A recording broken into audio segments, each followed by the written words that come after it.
Hi guys, tonight we step quietly into the brittle chill of an Old West winter, and you feel it hit your cheeks before you even have time to brace yourself. Snow lies in deep drifts against a rough cabin wall, and the moment you push the door open, you hear that long wooden groan that always happens when frozen hinges try to move. You probably will not survive this kind of cold if you try it in real life, not with that thin jacket you're probably wearing right now. So before you get comfortable, take a moment to like the video and subscribe, but only if you genuinely enjoy what I do here. Then tell me where you are watching from and what time it is for you. Now dim the lights and let yourself step fully into that frontier darkness as the wind presses against your back. You stand in the threshold of a frontier cabin near the end of the 19th century. It is not the romantic, spotless version you see in old paintings. The real one feels cramped, smells faintly of smoke and old wood, and leaks cold from places you cannot yet identify. You take a step inside and the floorboards flex slightly under your weight, as if reminding you that everything here is handmade, everything here is fragile. It is the dead of winter the type settlers later described as the season when eyelashes froze before you reached the well. One established historical detail hits you first throughout the Old West. Settlers often battled indoor temperatures that hovered only a little above freezing during winter nights. A fire was not a luxury. It was the thin line between survival and disaster, and you notice it now glowing dimly in the hearth, its warmth struggling to reach the far corners of the room. You move slowly, adjusting to the dim light, listening to the steady pop of sap inside half-frozen logs. The whole place feels like a living thing that is always breathing and always complaining. The walls let in drafts that sneak across your ankles. The ceiling creaks as if the wind on the roof has its own personality. You can smell pine resin, old leather, and some lingering scent of dinner that happened hours ago. Maybe beans, maybe salt pork, maybe something stewed until it surrendered to the pot. You take another breath and let your eyes wander. There is nothing glamorous here, just necessity arranged in the closest thing to comfort the family can afford. A rough table built from nearby timber, a few chairs that wobble, a trunk that holds clothes thick with smoke, and a bed frame that looks sturdy enough if you do not shift too much. Quilts pile on top in mismatched layers. Some are patched with scraps of old shirts. Others are stuffed with wool if the family was lucky. Nothing matches, and yet it all looks right, as if the frontier rewarded practicality above every other virtue. Layers of snow cling to the doorframe. The storm outside is still moving, making a soft whistle through the cracks. The night here feels unusually long. That is another thing you realize winter nights in the Old West stretched out like slow hours soaking through your bones. People often went to bed early not because they wanted to rest, but because darkness made everything else impossible. A quirky little tidbit comes to mind as you adjust to the gloom. Some settlers believed that sleeping with a split onion near the bedside would somehow purify the air, or keep sickness away in the heavy winter months. It sounds odd, but when you live in a place where cold air feels like a physical threat, you grow quick to trust remedies that seem harmless and mildly hopeful. You walk deeper into the cabin, hearing how your footsteps echo softly. The floor is uneven in places and straw has been stuffed between boards to keep cold drafts down.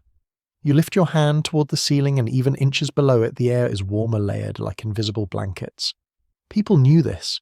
They knew how heat collected high and disappeared low, and they built their lives around those truths.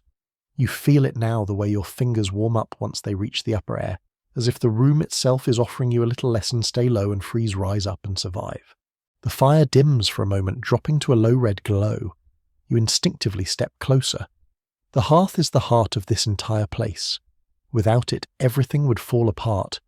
It gives light heat and a kind of reassurance you can feel in your chest. It crackles, shifting, releasing a warm scent that is part wood smoke and part something deeper. Something almost comforting. You crouch near it for a moment, letting your hands thaw slowly. Your fingertips tingle with that familiar sensation of warming up too quickly. It stings, but it tells you that you're still alive. You lean closer and notice the embers glowing like tiny red eyes. Someone has banked them carefully. That was common practice. People would cover embers with ash to keep them smouldering through the night. Waking up to a cold hearth was a nightmare scenario. It meant starting a fire from scratch sometimes in temperatures that stiffened your breath. Historians still argue whether winter cabin life made settlers more cautious or simply more fatalistic. Maybe both, maybe neither. All you know now is that you feel the pressure of that fire's survival, as if it is your responsibility too. You turn your head and catch sight of the bedding again, thick piles heavy with use. You feel an odd sympathy for the people who curled under them night after night. You imagine what it is like to lie down knowing your breath will turn into small clouds. Your blankets might develop a thin crust of frost near the edges by morning. Your toes might never feel truly warm until spring, and your sleep might come in uneven stretches interrupted by cold wind snapping branches or the dull anxiety of winter's slow hunger. You wander to the single small window. Frost webbing covers the inside of the glass. You touch it gently and feel it crackle. Outside, the snowstorm swirls under the moonlight, and the world looks empty except for wind and pale movement. You shiver not just from the cold, but from the sense of isolation that frontier families lived with every day. Nights like these stretched time until it felt thin and breakable. The air inside grows slightly warmer as the fire picks up again. You hear a low whistle from the chimney and the wind outside changes tone. It almost sounds like words like something calling across the frozen landscape. You pull back from the window and settle near the hearth once more, letting the warmth touch your face. You begin to feel the rhythm of this place, light shadow heat, cold breath quiet. Everything cycles at its own unhurried pace. You realise that for all its harshness, winter sleep in the Old West was not simply misery. It was a pattern, a learned acceptance, a slow ritual of settling down with the elements and trusting your own endurance. And as you step deeper into the story, the warmth of the fire follows you, flickering softly, guiding you toward the long frontier night still ahead. You move from the hearth toward the far wall and feel the air shift against your skin. It thins, cools, and brushes across your wrist like a tiny warning. You pause because here in this cabin you start to understand how walls are not really walls in the way you imagine them at home. In the Old West, they breathe leak sigh and sometimes whisper when the wind hits them just right. You lift your hand and hold it near one of the seams between the logs. The draft slips through like a thin ribbon of winter itself. You pull your hand back, surprised by how sharp the chill feels. This entire structure is built from logs cut nearby, mostly pine or fir, depending on the landscape. That is a verified historical detail. Settlers often used the trees closest to their homesteads, shaping the logs with axes and pulling them into place by hand, or with the help of an exhausted mule. You picture the rough rhythm of the work, thick beams lifted, bark stripped, edges flattened, gaps filled. The cabin you are touching now would have taken weeks, maybe months to finish. And even then, winter always found its way in. You lean closer and notice the material crammed between the logs. It looks lumpy and uneven. This is daub made from mud, straw, clay, maybe even bits of animal hair or old cloth. People used whatever they had. Some mixed ash into it because they believed it helped keep pests away. Others swore by moss gathered from nearby creek beds. The whole point was to plug the places where the wind could seep through. You feel how imperfect the effort is because your fingers still detect a subtle vibration of cold air moving behind the wall. As you stand there, the faint smell of old wet earth rises from the daub. It is not unpleasant. It is simply real, raw and honest, the scent of human hands shaping a home inside an unforgiving landscape. A quirky historical tidbit drifts to mind. Some settlers tucked spare pages from old newspapers between logs as added insulation. They believed the print ink somehow slowed drafts. It is unlikely the ink helped, but the paper definitely added a bit of padding. You imagine a child lying in bed at night listening to the wind whistle past stories about distant towns they would never see. You trace your fingertips across the wood grain and feel how the cold lives inside it. Pine expands and contracts through winter nights so the logs sometimes creaked loudly enough to wake entire families. You listen now as a small groan ripples through the wall. It sounds almost like the cabin is clearing its throat.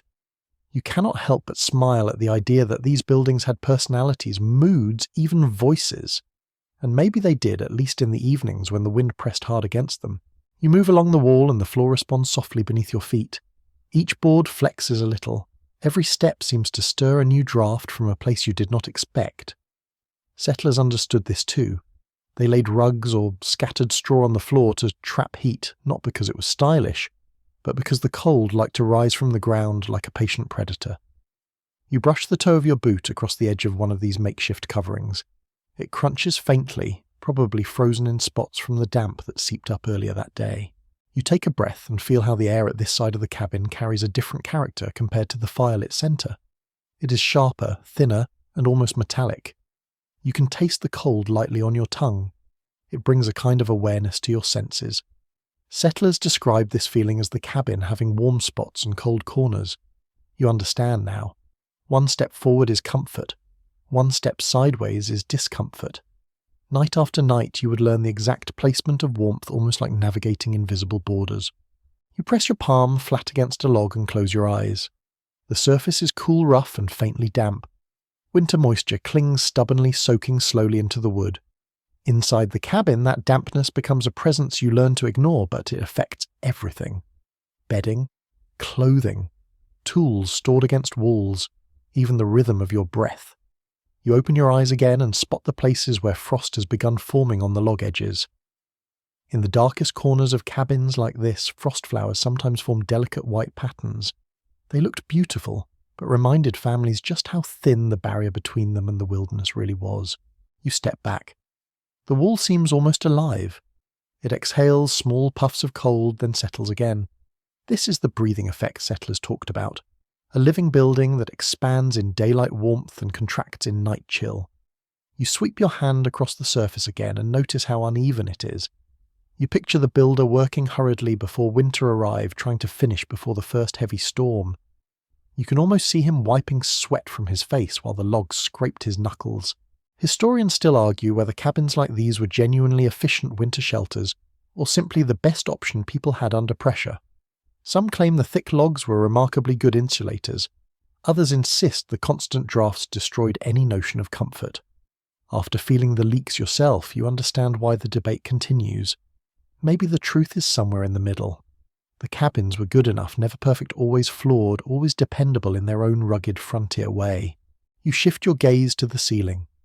Thick beams stretch across the room, holding the weight of the snow above. These beams sometimes cracked under prolonged storms. You imagine lying in bed, listening to snowpack settle on the roof, wondering if it might break through by morning. That awareness must have added a layer of tension to every winter night. You tilt your head and imagine small flakes filtering down through tiny gaps, drifting gently onto quilts. It happened more often than you think. You walk toward the corner where supplies are stacked against the wall. Barrels, crates, burlap sacks, maybe a basket of root vegetables, all pressed tight against the logs in an attempt to block drafts. You run your hand across a sack. The fabric feels stiff and cold. Everything stored here absorbs the temperature of the walls. Even food becomes icy. Settlers sometimes found their molasses solidifying into a near brick by morning. You picture them placing the jar near the fire and waiting impatiently for it to loosen. Your body adjusts again to the pattern of warm and cold. You feel yourself moving instinctively toward the hearth, even while your curiosity pulls you deeper along the walls. This is how life worked inside these cabins. You always balanced between the desire for comfort and the need to manage the space around you. The walls might have kept predators and storms out, but they never let you forget their limits. You pause once more and take in the whole room from this vantage point. The crackling fire, the frost at the window, the walls with their strange breathing, the lingering scent of smoke drifting lazily in the air. Each element reminds you that winter in the Old West was a constant negotiation. You learned how to sleep not by conquering the cold, but by adapting to it, shaping your nights around the quirks of the home you built with your own hands. And now, as you let the fire's dim glow guide you away from the drafty wall, you begin to settle more deeply into the rhythm of frontier winter nights, trusting that each breath of warmth will carry you forward into the next quiet moment.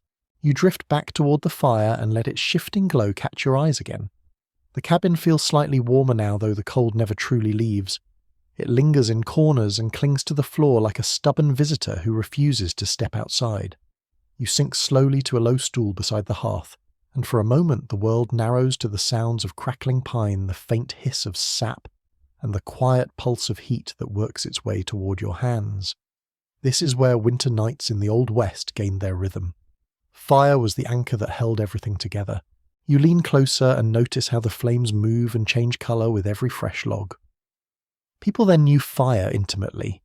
They read its moods, predicted its sputters, understood its language. One long enduring record from frontier journals notes that families often judged the coming weather based on how the fire behaved at dusk. A lively flame meant steadier skies. A sluggish one hinted at a storm. You pay attention to the one before you now. It dances a little too wildly at first, then settles into a steady glow. You feel a subtle comfort in that steadiness. Your fingertips warm gently. The skin on your knuckles loosens its tightness. A wave of heat rolls up your sleeve. You lift your palms and let them hover above the dancing light. A soft orange wash glows against your wrists. This warmth is not just pleasant, it is essential. Everything in this room depends on the fire.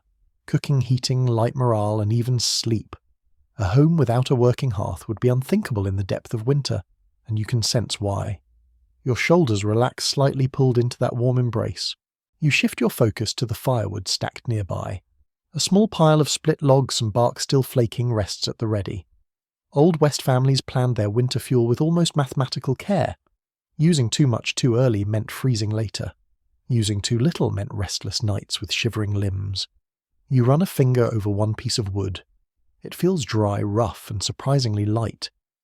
They would have chopped this wood in warmer seasons and stacked it under eaves or makeshift sheds to dry. Every log here is a promise of warmth, and people treated each one with respect.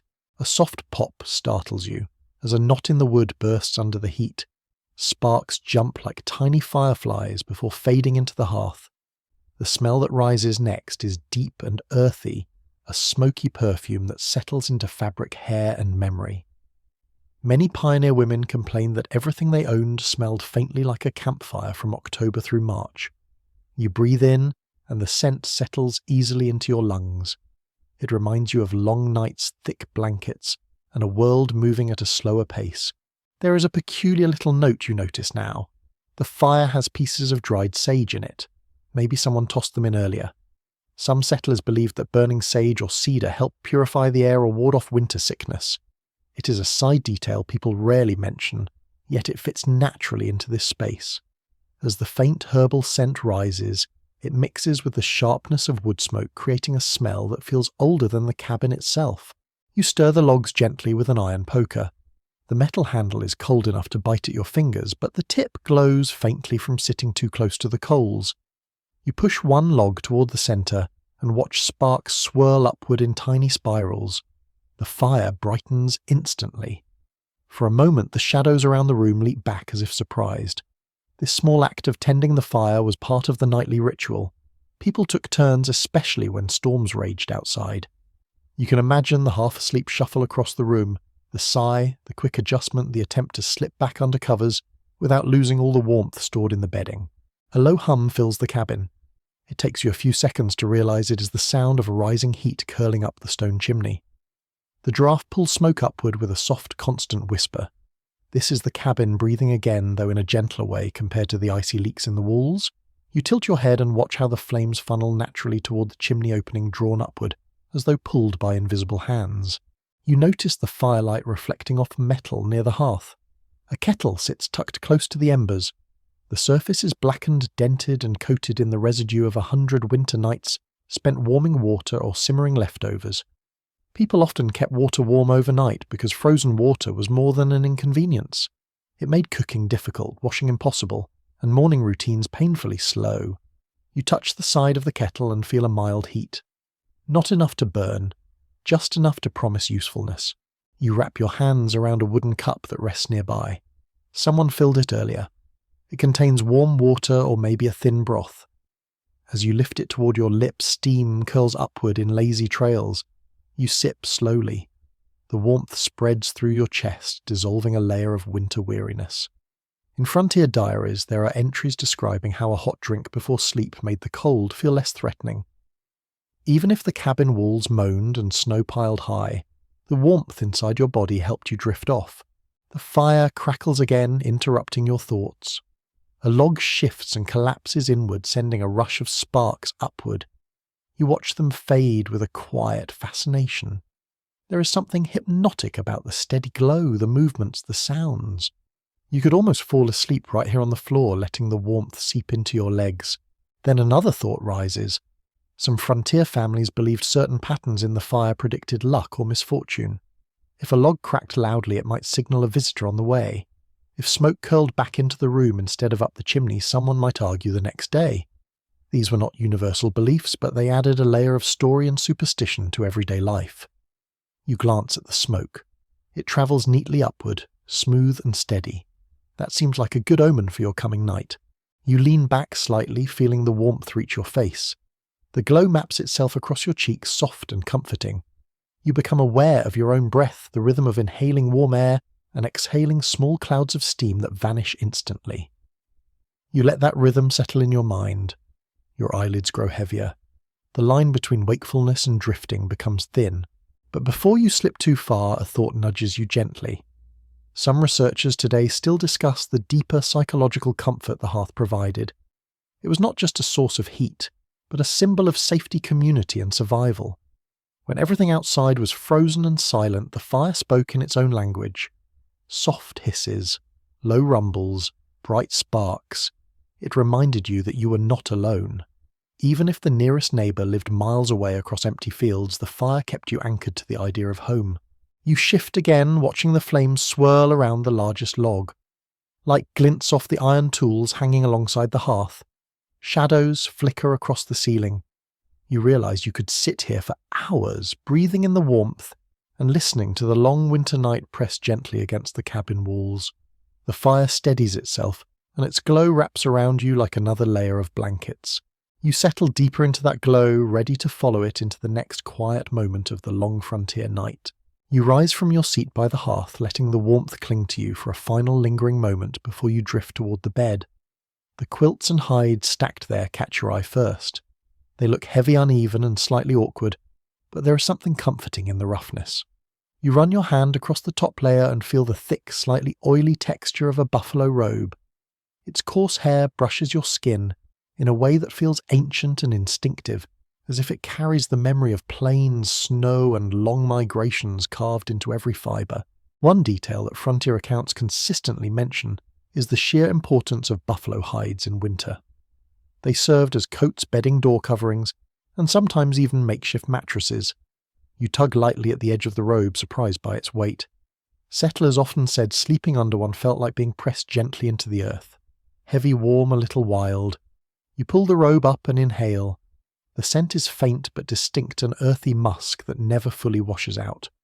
It once belonged to a living animal that endured winters far harsher than anything a person might survive. You lift a corner of the quilts underneath. They are lumpy, unevenly stitched, and clearly handmade. Old West families rarely wasted fabric.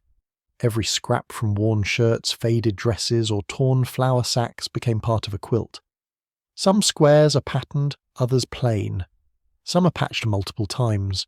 You imagine a mother sewing late at night, her fingers numbed by cold, trying to create one more layer of warmth before the next storm arrived.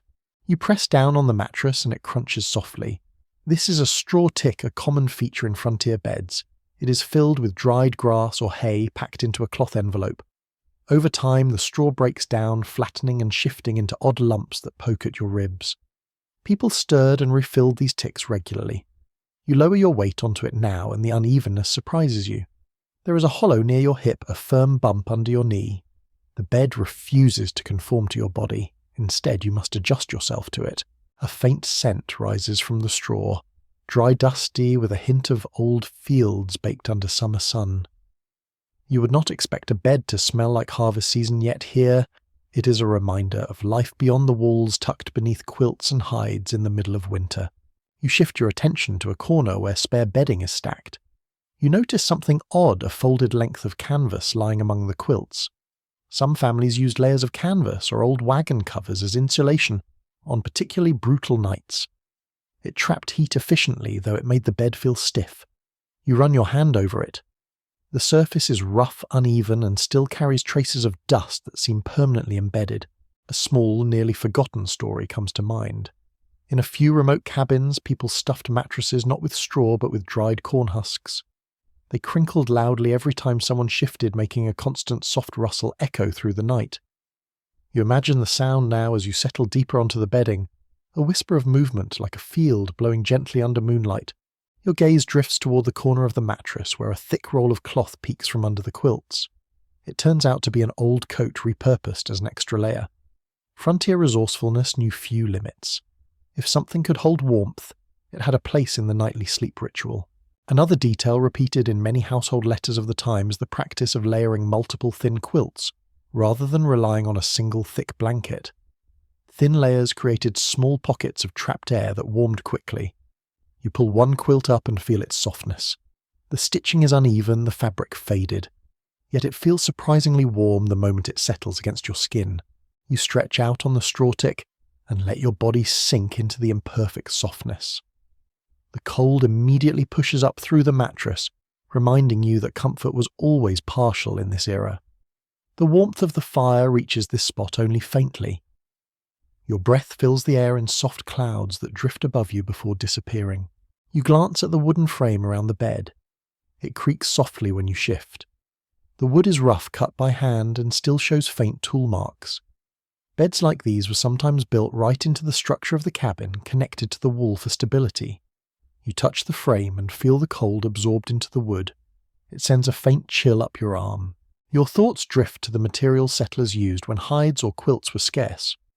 One recorded practice mentions stuffing beds with dried leaves during emergency conditions. Another mentions layering wool clothing beneath the sleeper to keep the cold from rising from the ground. You picture yourself lying atop layers of shirts, trousers, shawls, and coats, turning them into a nest of warmth. As you settle deeper into the bedding, you consider how people arrange themselves at night. Large families often slept together for warmth, children between parents, older relatives near the fire, guests placed wherever space allowed. The bed you lie on now likely hosted multiple people on the coldest nights, each body contributing to the shared heat. A slow creak echoes from the rafters above you, followed by a soft patter of snow sliding across the roof.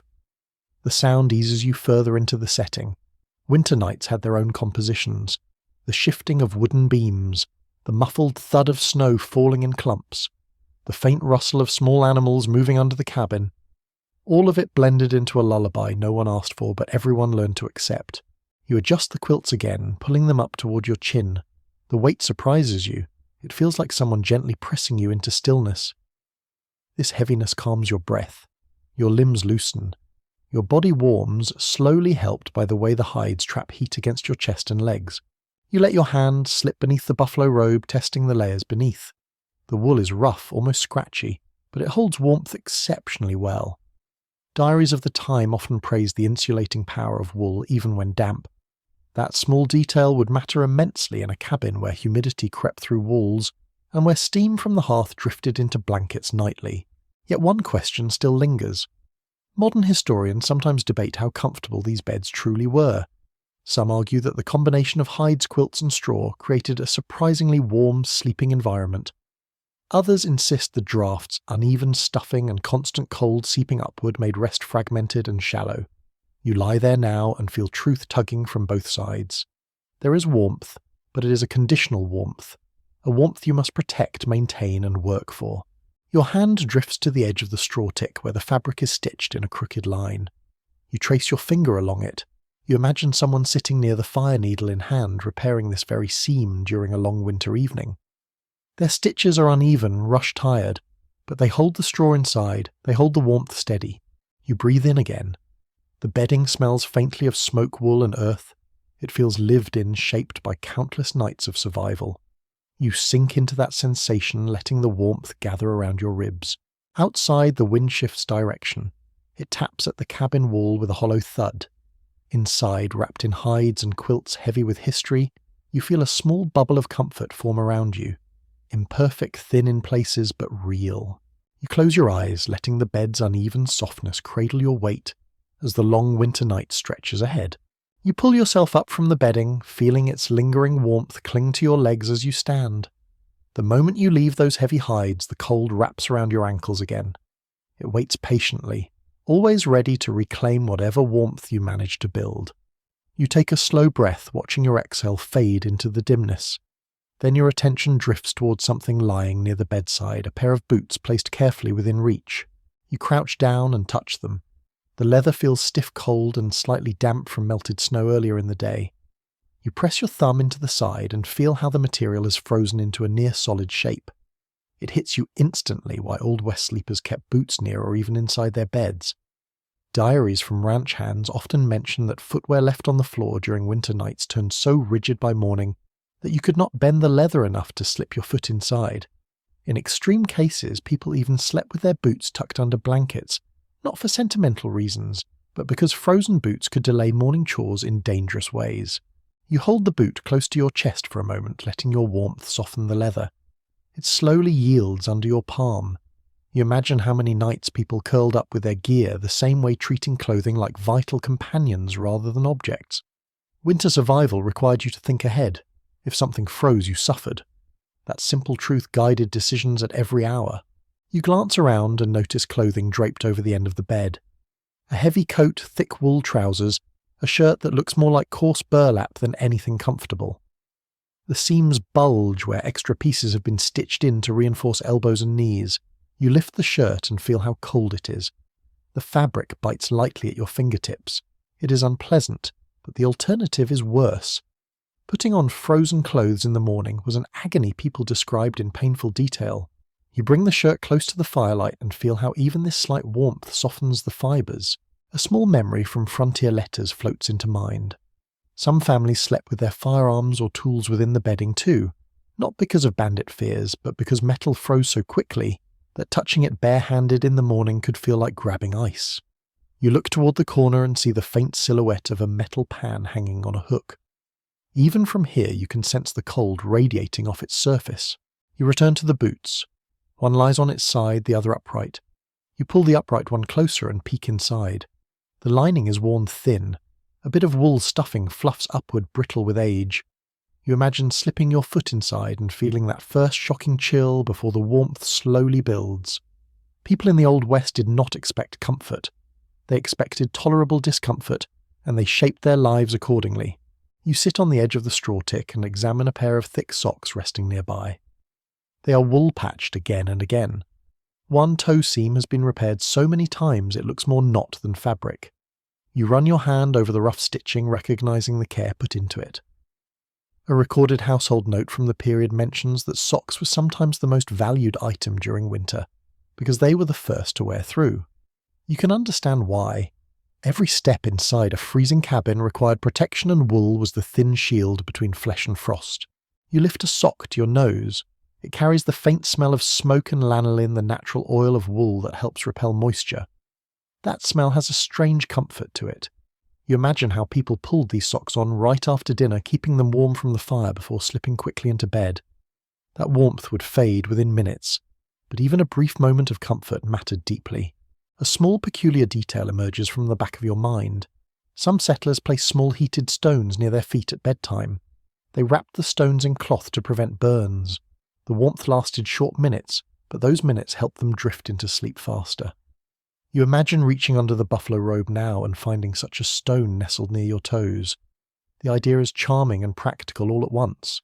You stand again and walk slowly across the floorboards. Your socks brush lightly against the rough wood. You move toward the hooks on the wall where more clothing hangs. Coats of varying thickness, scarves knitted loosely, mittens lined with fur. Every item seems heavy, weighed down by months of use. You reach for a coat and lift it. The weight pulls your shoulder downward. It smells of horse smoke and sweat. It is not unpleasant, just intensely human. You run your hand along the inside. The fabric is soft, warmed by years of wear. A coat like this would often be worn to bed on the coldest nights. People sometimes curled into sleep fully clothed, layering themselves like nesting dolls. Removing clothing was a luxury reserved for warmer months. You can picture yourself lying beneath quilt's coat still wrapped around your torso. Boots tucked, close socks thick enough to feel reassuring. You step close to the wall and notice a hat resting nearby. A wide brim, slightly bent from use. The crown dented, the interior band worn smooth. Keeping a hat close to the bed was practical too. On frostbitten mornings, stepping outside, bareheaded, could be dangerous. You pick it up and feel the cold in its fibres. It would warm quickly with body heat, but only if kept close. You return to the bed and set the hat near the quilts. You sit again, letting your weight sink into the straw tick. The clothing surrounding you feels like an informal nest. Each piece has a purpose, each holds warmth, each waits to be used at a moment's notice. Outside, a gust of wind slams lightly against the cabin. Snowflakes brush the window like tiny fingers tapping. The sound adds a quiet urgency. You understand why people in this era treated their gear almost like part of their bodies. Losing warmth could mean losing sleep, and losing sleep during winter meant slower reactions, poorer judgment, and increased risk. Every choice mattered. You lift the boots again and slide them gently beneath the quilts, imagining their warmth building gradually as night passes. The thought feels reassuring. You tuck the socks beside them and drape the coat over the foot of the bed. It creates a small bubble of preparedness, a sense that you have done everything possible to make morning less harsh. A final idea settles over you. Some researchers note that keeping personal belongings close during sleep may have offered psychological security in addition to physical warmth. Having boots ready, clothes softened by your own heat, tools within reach, all of it created a sense of control inside a world ruled by unpredictable winter storms. You let that idea rest in your mind as you lie back again. The boots warmed by quilts, the coat within reach, the socks prepared for another frigid dawn. You pull the hides up to your chin and let the weight of winter gear cradle you once more. You let the warmth of the quilts cling to you for another moment, then ease yourself upright again. The fire has settled into a low glow, the kind that sends soft waves of heat across the floor, but no longer lights the room with any real brightness. Shadows stretch long and thin along the walls. With the night deepening, you start to sense the rhythm that governed every winter evening in the Old West, a rhythm of slow tasks, quiet checks, and small rituals someone needed to perform even when half asleep. You step toward the hearth and crouch beside the embers. The air here feels warmer than anywhere else in the cabin. Your hand hovers above the coals, feeling their faint pulse. Frontier families relied heavily on this slow-burning heart of the home. Contemporary homestead notes often mention that someone was always designated to check the fire at set intervals through the night. It was not done out of diligence alone. If the embers died, the room turned icy within minutes. You gently take the poker and nudge one of the glowing chunks of wood. A soft scatter of sparks rises and fades. You sift a little ash over the coals with a metal scoop resting nearby. This creates a thin shell that traps heat inside. Generations of settlers knew this simple trick. It brought them precious hours of warmth. You watch how the embers dim slightly, then steady themselves. It is quiet here, almost meditative. The only sound is the soft rustle of ashes shifting under your hand. Your eyes drift toward the wooden bucket resting near the hearth. It holds small kindling pieces for quick ignition if the fire faltered. Settlers often kept such buckets close, because fumbling around in a dark, freezing room trying to find firewood was a form of nightly torture they preferred to avoid. You pick up a sliver of wood and feel it between your fingers, light, brittle, cold. You place it back gently. A faint noise outside the cabin breaks the silence. A distant thump, maybe a shifting branch or a startled animal brushing against the wall. The Old West night was never entirely still. You walk toward the door, your socks sliding softly across the uneven boards. The cold intensifies with each step. You touch the latch lightly, half expecting frost to cling to it. The metal is cold, but your fingers manage to hold it without a sting. You open the door just enough to peer outside. The moonlight reflects off the snow, turning the entire landscape into a pale silver field. The trees stand rigid, their branches bare and unmoving. You hear a faint groan from the wind as it passes between unseen places. You step 1 foot outside and feel the brutal bite of the cold grip your skin. It is not just cold, it is sharp. You pull back quickly, closing the door to trap what warmth remains. The door clicks shut with a hollow sound. You turn around and rub your arms. Night chores like these were a constant part of winter life. Some involved stepping outside for a few seconds to check if snow piled dangerously against the cabin walls. Others required visiting the lean-to where the animals slept. You imagine yourself bundling in a coat and boots, pushing through deep drifts to check on a horse that might be stamping in discomfort, or a cow whose breath formed thick clouds in the dark. Such tasks happened at every hour whenever the wind changed, or when instincts whispered that something needed attention. A small detail from pioneer letters surfaces in your mind. One family mentioned that they took turns listening for unusual sounds at night. A low creak could mean a weakening roof beam. A sudden thump might be snow sliding from the ridge. A faint rattling noise could indicate animals rooting near the food stores. It required a kind of half-aware vigilance. You move closer to the window now and rest your hand against its frozen frame. The glass shivers faintly as another gust presses against it. You turn back to the centre of the cabin. A faint smell of smoke and dried herbs lingers in the air. You think of how nights were divided into segments rather than one long stretch of sleep. People woke, tended the fire, checked the animals, drank a little warm water, and then settled back into bed. It was not unusual to have 2 or even 3 separate sleep periods each night. This pattern sounds strange now, but the daily routines were shaped by nature, not by clocks. You move toward the table and notice a small cloth bundle resting there. You unfold it and discover a tiny stash of dried spruce twigs. Someone here must have gathered them earlier. Old accounts mention that pioneers sometimes used aromatic twigs to freshen the smoky room after long nights. You lift one to your nose, the scent is faint but clean. You set it carefully aside. You return to the hearth and kneel once more. The embers glow gently, pulsing like a faint heartbeat. You sprinkle a little more ash, then slide a partially burned log closer to the core. The movement brings a low crackle, a spark or two, and a new warmth rising in thin waves. This fire requires constant negotiation. Too much ash kills it. Too little makes it burn too fast. Each adjustment matters. A curious note from a winter traveller appears in your thoughts. He wrote that he sometimes kept small pieces of bread near the hearth to dry out overnight, because eating them cold in the morning felt easier than biting into a frozen loaf. The thought makes you smile. Even survival tasks occasionally bordered on the comical.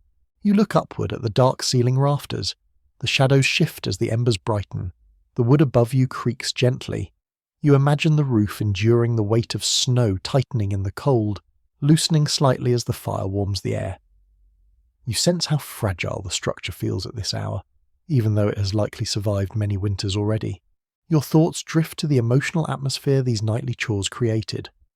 Some researchers suggest that waking at intervals may have given people a sense of shared responsibility. After all, someone always needed to be awake. Someone always had to listen, a just check. The long winter night became a collective effort, a quiet collaboration with no spoken instructions.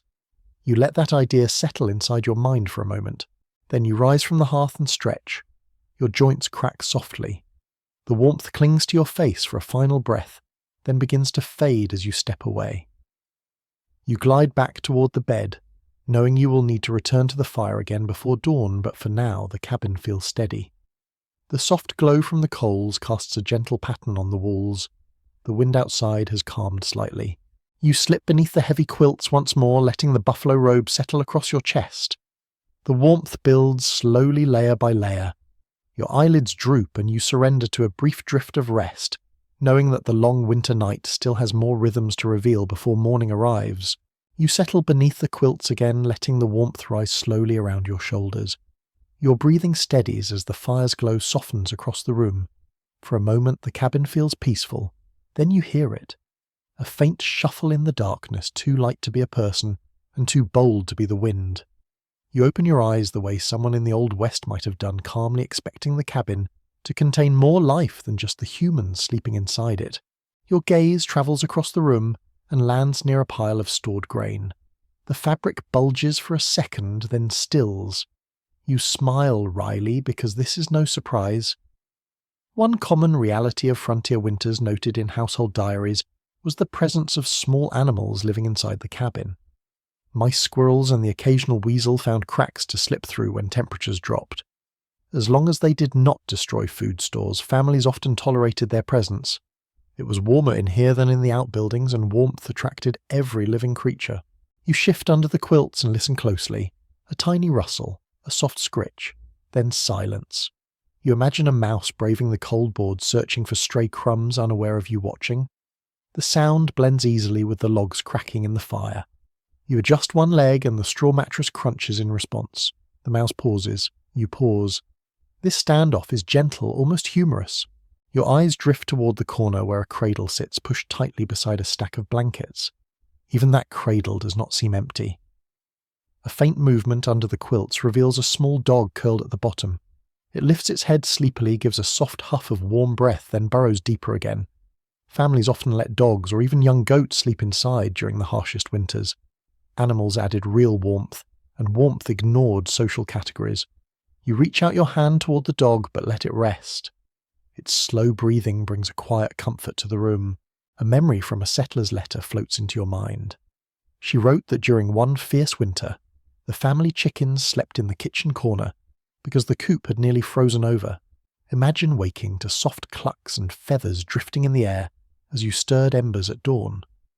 You glance toward the door now and picture a hen or two perched on a crate, watching the room with calm, dark eyes. You hear another sound above, a faint scamper along the rafters. You tilt your head and follow it. Some families reported chipmunks storing acorns in crevices overhead, or pack rats sneaking inside to steal bits of cloth for their nests. It is strange to think of rats or squirrels knowingly sharing space with humans, but in winter the rules changed. Everyone sought warmth. Everyone became neighbours through necessity. You turn slightly and feel the bed frame creak under your hip. The movement stirs another presence, someone else lying near you. Perhaps a child or an older family member. Many winter nights in the Old West involved communal sleeping. Multiple people shared one bed or mattress to preserve heat. The practical choice slowly transformed into emotional comfort. A soft sigh next to you suggests another sleeper adjusting their weight under the heavy buffalo robe. Their warmth radiates toward you, creating a small bubble of shared heat. Your eyes trace the shadows and settle on the far stall partitioned by rough planks. Behind it lies the shape of something larger than a dog. A quiet exhale follows slow and deep. You realize a small calf or goat might be resting there. Families sometimes brought weaker livestock inside during intense cold. The warmth of the cabin kept them alive, and frankly, the warmth of the animals helped the humans survive too. You imagine waking to the soft, grassy smell of a sleepy calf, its nose touching the cold floor while it shifts closer to the wall. Your mind wanders to an odd little detail preserved in a few rural journals from the time. One farmer wrote that he used his cat as a living draft detector. If the cat settled repeatedly in the same part of the cabin, he knew that spot was the warmest. You glance toward the folded coat near the bed and half expect a cat to appear stretching comfortably, knowing exactly where the heat pools. You lie still listening again. The tiny claws of a mouse, the settling sigh of the dog, the distant rumble of an animal in the stall. Each sound interacts with the hum of the fire and the faint whistle from the window cracks. Winter nights did not offer silence. They offered a tapestry of soft life layered over the stillness. You consider for a moment how these shared spaces altered the meaning of home. Some researchers suggest that such closeness, even with animals and pests, created an unusual version of comfort. People knew they were not alone in their struggle against the cold, yet other writers question whether the constant presence of animals made rest more difficult. After all, mice scratching inside the walls could snap someone awake instantly, and the smell of livestock lingering in the room might overwhelm lighter sleepers. You lie on your back now and weigh both perspectives. You can imagine how both comfort and irritation lived side by side. You shift slightly, feeling the straw mattress adjust under your shoulder. The quilts fall softly across your chest. The dog in the cradle lifts its head again, sniffing the air. Perhaps it senses the mouse. Perhaps it simply feels the movement of the cabin. You give it a small whisper of reassurance, though the dog probably does not need it. It settles again, letting out a sleepy puff of breath. In the rafters above, another soft scurry travels from one beam to the next. The noise blends easily into the heavy darkness. Frontier families became accustomed to these nighttime companions. They recognized the sounds, understood which ones meant trouble and which ones simply meant life moving around them. Your eyes fall closed for a moment and you imagine the warmth of a calf resting only a few feet away. The presence of another warm body, even an animal, makes the cabin feel less isolated. The cold outside might be merciless, but inside this shared space, every creature contributes something to the fragile balance of winter survival. You inhale deeply. The air smells faintly of hay wool and smoke mixed with the earthy scent of the small dog. You exhale slowly. The warmth of the quilt settles more firmly against your ribs. You sink deeper, feeling the entire room breathe with you. Humans, animals, tiny rustling visitors, all sharing warmth in the same fragile shelter. The night stretches quietly, and you nestle deeper into your bedding, prepared for whatever other small sounds may rise as the long winter hours continue. You shift beneath the quilts, letting your senses drift toward the far side of the cabin, where the kitchen area folds into the shadows. Even in the low glow of the embers, you can make out shelves lined with jars, a table worn smooth by years of chopping, and an iron pot hanging above the hearth's lingering heat. Night in an Old West kitchen carries its own flavour, its own temperature, its own quiet presence. You inhale deeply. The air is thick with scents that have soaked into the wood over decades: smoke, dried herbs, onions kept through winter, and the faint sweetness of root vegetables stacked carefully for survival. You rise from the bed, pulling your shawl around your shoulders before padding across the uneven boards. The warmth disappears as you move away from the fire, replaced by a cool breath that clings to your ankles. Yet the kitchen draws you forward. Food storage and simmering pots were the heart of winter evenings, often offering comfort as real as the quilts behind you. Settler accounts often note that winter kitchens served as makeshift sleeping spaces, because the proximity to the hearth made nights more bearable.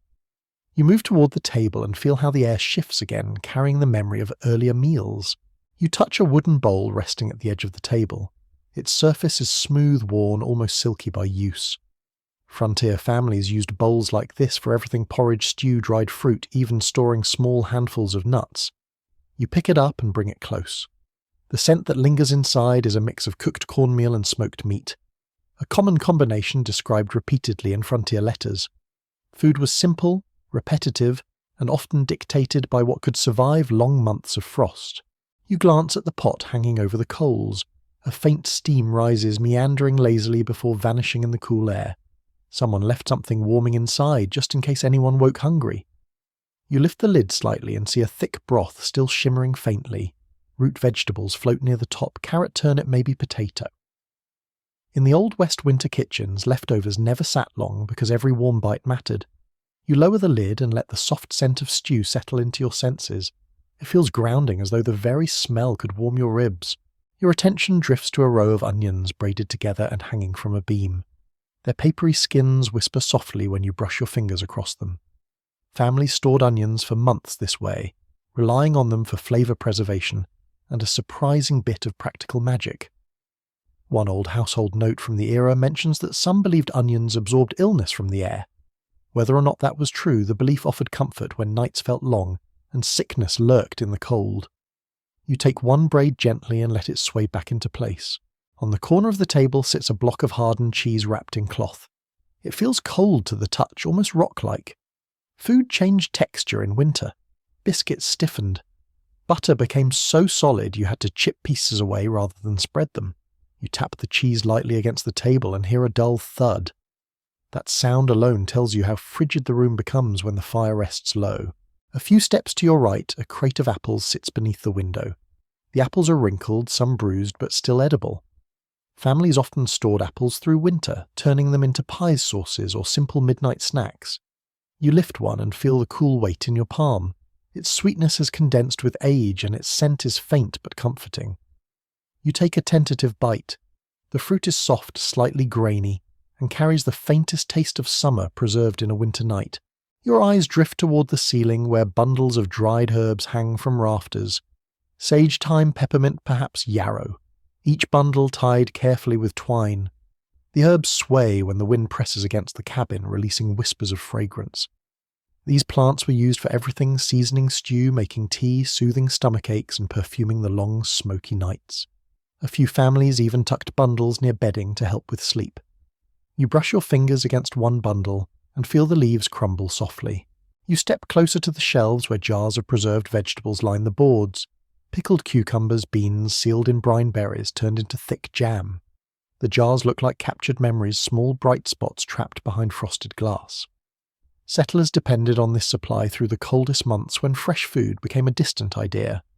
You take one jar into your hands. The glass feels icy and faint frost creeps along its surface. You trace the cold pattern with your thumb, admiring the quiet beauty of it. Your attention shifts to a small cloth packet lying near the stove. You untie it gently and discover dried corn kernels inside. They rattle softly like tiny beads. Corn was a cornerstone of frontier life. It became bread mush fritters or thickening for soups. Without it, many families struggled through the winter. You hold a handful of the kernels, feeling their cold hardness, then let them slip back into the pouch. A faint oddity comes to mind. A few scattered reports mention that settlers sometimes place slices of smoked bacon on windowsills on especially cold nights to freeze them solid. The frozen pieces were easier to shave thinly for soups or stews. You imagine the sill here serving such a purpose. You glance toward the window and picture a row of bacon strips, stiff as small wooden planks. You turn toward the hearth again. The fire gives a low rumble, as if reminding you that the coals still need care. You crouch and stir them lightly, letting a new warmth rise through the kitchen. The room brightens just a little. Enough for shadows to recede from corners and reveal more details: a tin cup left from supper, a cloth drying near the stove, a knife resting beside a cutting board. All ordinary things, yet each contributes to the sense of a kitchen filled with life. Some researchers today suggest that winter kitchens acted almost like communal spaces for emotional refuge. The smells, the lingering warmth, the soft sounds of pots and coals created a psychological buffer against the harshness outside. Other writers question this idea, pointing out that smoky air, cramped spaces, and cold drafts from storage areas may have made these rooms restless and uncomfortable. As you stand here, you sense both possibilities. The air is thick and smoky, yet the scent of stew touches you with a steady reassurance. You place your hand on the pot once more, feeling the gentle heat radiate through the metal. This warmth, though small, feels deeply human. It carries hope for tomorrow's breakfast, and the quiet promise that even in winter nourishment waits patiently. You turn back toward the bed, guided by the faint orange glow of the embers. The kitchen slowly fades into darkness behind you, but its scents remain. Smoke onions, dried herbs, root vegetables simmering quietly. They follow you into the quilts, like familiar companions as you settle into the long winter night. You settle back beneath the heavy quilts, but the kitchen scents cling to you like a gentle reminder of warmth. The fire has quieted again, its glow dimming into that deep red that barely reaches the farthest corners. In the darkness, your ears tune to the cabin more sharply. You hear the faint creaks, the subtle shifts in the rafters, the soft breathing of the dog curled somewhere near your feet. And then you notice it again, the sound of the wind slipping through cracks in the walls, creating its own strange music. It is not a steady howl. It rises, falls, turns, and curls with a life of its own. You lift your head slightly, letting your ears open to the soundscape around you. Winter wind in the Old West was never just noise. It shaped the feeling of the night. It slid through chinks between logs and created thin, wavering whistles that changed pitch with every gust. People described these sounds vividly in their letters. Some wrote of high notes that reminded them of distant flutes. Others mentioned low, mournful hums that seemed to vibrate under the floorboards. You listen now and hear both. A high whine flutters near the window and a deep rumble presses against the doorframe. You shift your weight and the straw tick rustles. The noise blends easily with the chorus of winter. The room feels alive in a quiet way, as if the entire cabin responds to the wind's touch. You reach your hand toward the wall. When your fingers meet the rough log surface, you feel a faint vibration. The wind does not just make sound, it moves the world around it. Even the tiny quiver of wood under your hand seems like a reminder that the cabin must endure forces much stronger than any person inside. Your eyes drift toward the window. The frost-coated glass captures the moonlight and reflects it into the room as faint silver streaks. The pattern of frost has grown thicker since earlier. Lace-like shapes spread across the pane, delicate yet cold enough to burn your fingertips if you touch them. Beyond that frosted layer, you can see shadows shifting where the wind pushes snow from tree branches. Each gust carries thousands of tiny ice crystals, making a faint hiss as they brush the wooden walls. You imagine these small icy grains tapping like impatient fingers across the entire surface of the cabin. You lie back again, letting the quilts rise to your chin. The wind lifts suddenly outside, rushing around the cabin like a large invisible creature circling its territory. It finds every small space between logs, pushing air through them with surprising force. A soft, wavering whistle fills the room. You close your eyes and picture how families in the Old West must have listened to this every night, especially during long storms. One well-known farm journal described these whistling drafts as the winter's own lullaby, sometimes comforting, sometimes unsettling. Your toes find a warmer patch beneath the buffalo robe. You curl them there instinctively. The contrast between the cold air and the heat trapped beneath the covers sharpens your awareness. Winter nights were a constant negotiation between warmth and chill. Drafts that slipped through cracks could suddenly brush your cheek, making you pull the quilt up a little higher. You feel that now. A brief flutter of cold touches your forehead, just enough to make you shiver lightly. You shift again, and notice how the sound changes depending on your angle. With your head turned slightly left, you hear the wind whistle through the window frame. Turning slightly right, you hear a deeper tone vibrating from the corner where the wall meets the floor. These differing tones created a strange nightly symphony for families. Children often learned which sounds meant harmless wind, and which ones meant shifting snow or a looming storm. You listen carefully, learning the same distinctions by instinct, A small memory derived from early traveller notes rises in your thoughts. One writer described hearing the wind through cabin walls as if an invisible violinist played long trembling notes throughout the night. The comparison feels apt now. The sound swells and dips, almost musical, almost desperate. You let it wash over you. The rhythm of wind against wood ice against glass and snow shifting on the roof settles into your awareness. The fire behind you gives a faint pop, startling you gently. Sparks shift under the ash, but no new flame rises. That little sound brightens the cabin's atmosphere for a second, then dissolves back into the steady hum of the wind. You wonder how many nights settlers spent listening to fire and storm measure each other, each trying to outlast the other. One offered warmth, the other tested the walls. It is strange how you can feel both forces from your place under the quilts. You shift your hand toward the edge of the bed and feel the cold beam supporting it. The wood is freezing to the touch, almost painful. The wind outside wails again, shaking the shutters lightly. You pull your hand back and tuck it beneath the buffalo robe. A moment later you hear a soft scurry near the grain bag. The mouse again. Its tiny claws make rapid tapping sounds as it darts across the floor, then stops. Even the mouse seems to listen to the wind for a moment before continuing its search for warmth and crumbs. You glance toward the roof as another sound trickles down. Snow slides slowly from the peak, dragging small patches of ice with it. It creates a gentle scraping noise, like someone brushing a broom across shingles.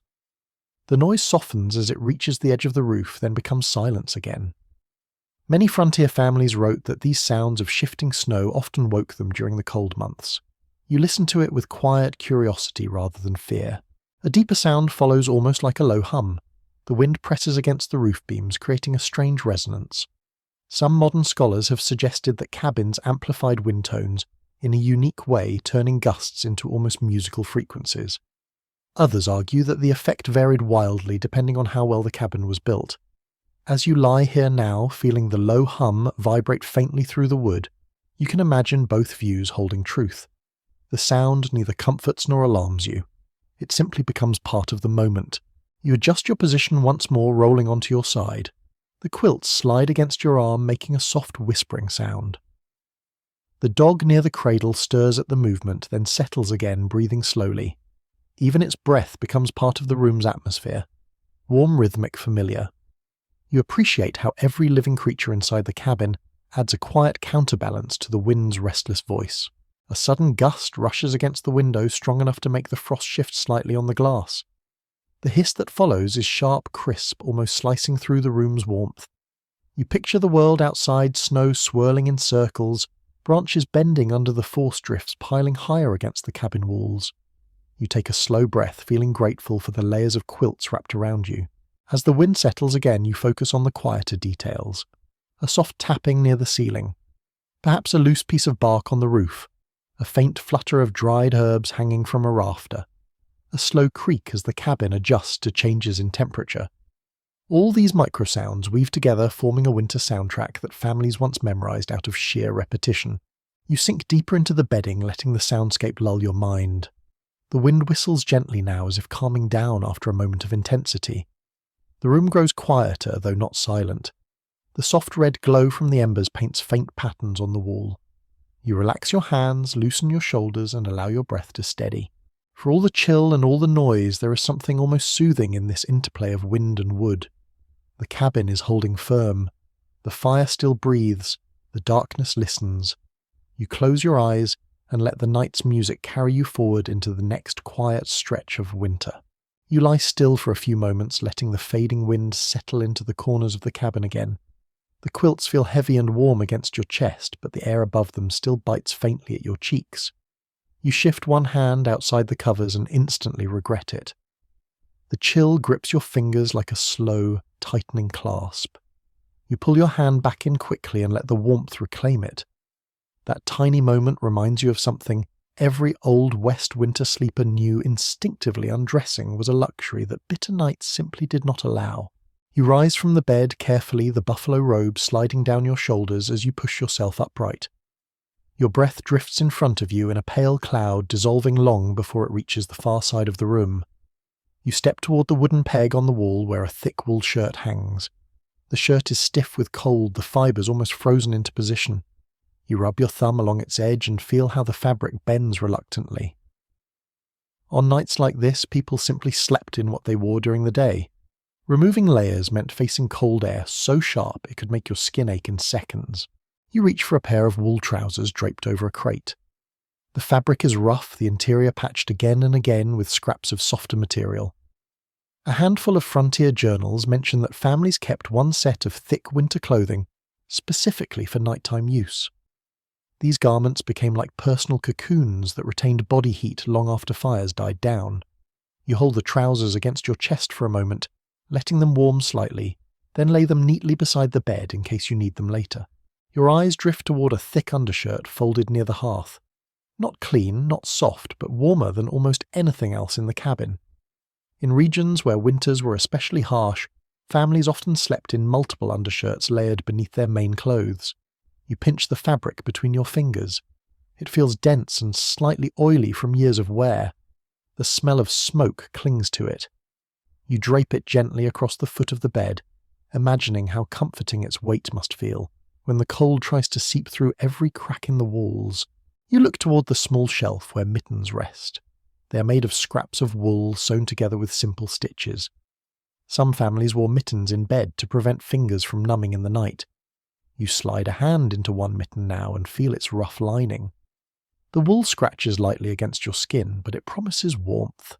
You leave one mitten nearby, thinking of how someone might slip it on instinctively during a frigid half-awake moment. Near the floor you notice a long woolen scarf. It is frayed on both ends, thin in the middle and patched in places. Yet when you lift it, the material holds a surprising warmth.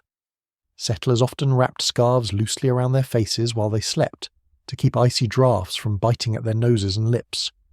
You place the scarf near your pillow. The idea of wrapping your face against the cold feels strangely inviting after experiencing the sharp air near the windows. A faint memory from an old settler's letter flickers in your mind. She wrote that on the worst nights the entire family slept wearing their coats, hats, and even thin gloves. She noted that taking off clothing felt like letting the winter win. You imagine yourself settling into bed fully dressed, your hat pulled low, your coat wrapped tight, your boots resting close but not too cold to wear. The image seems odd by modern standards, yet when the temperature indoors hovered barely above freezing, such choices were practical. You walk slowly toward the window.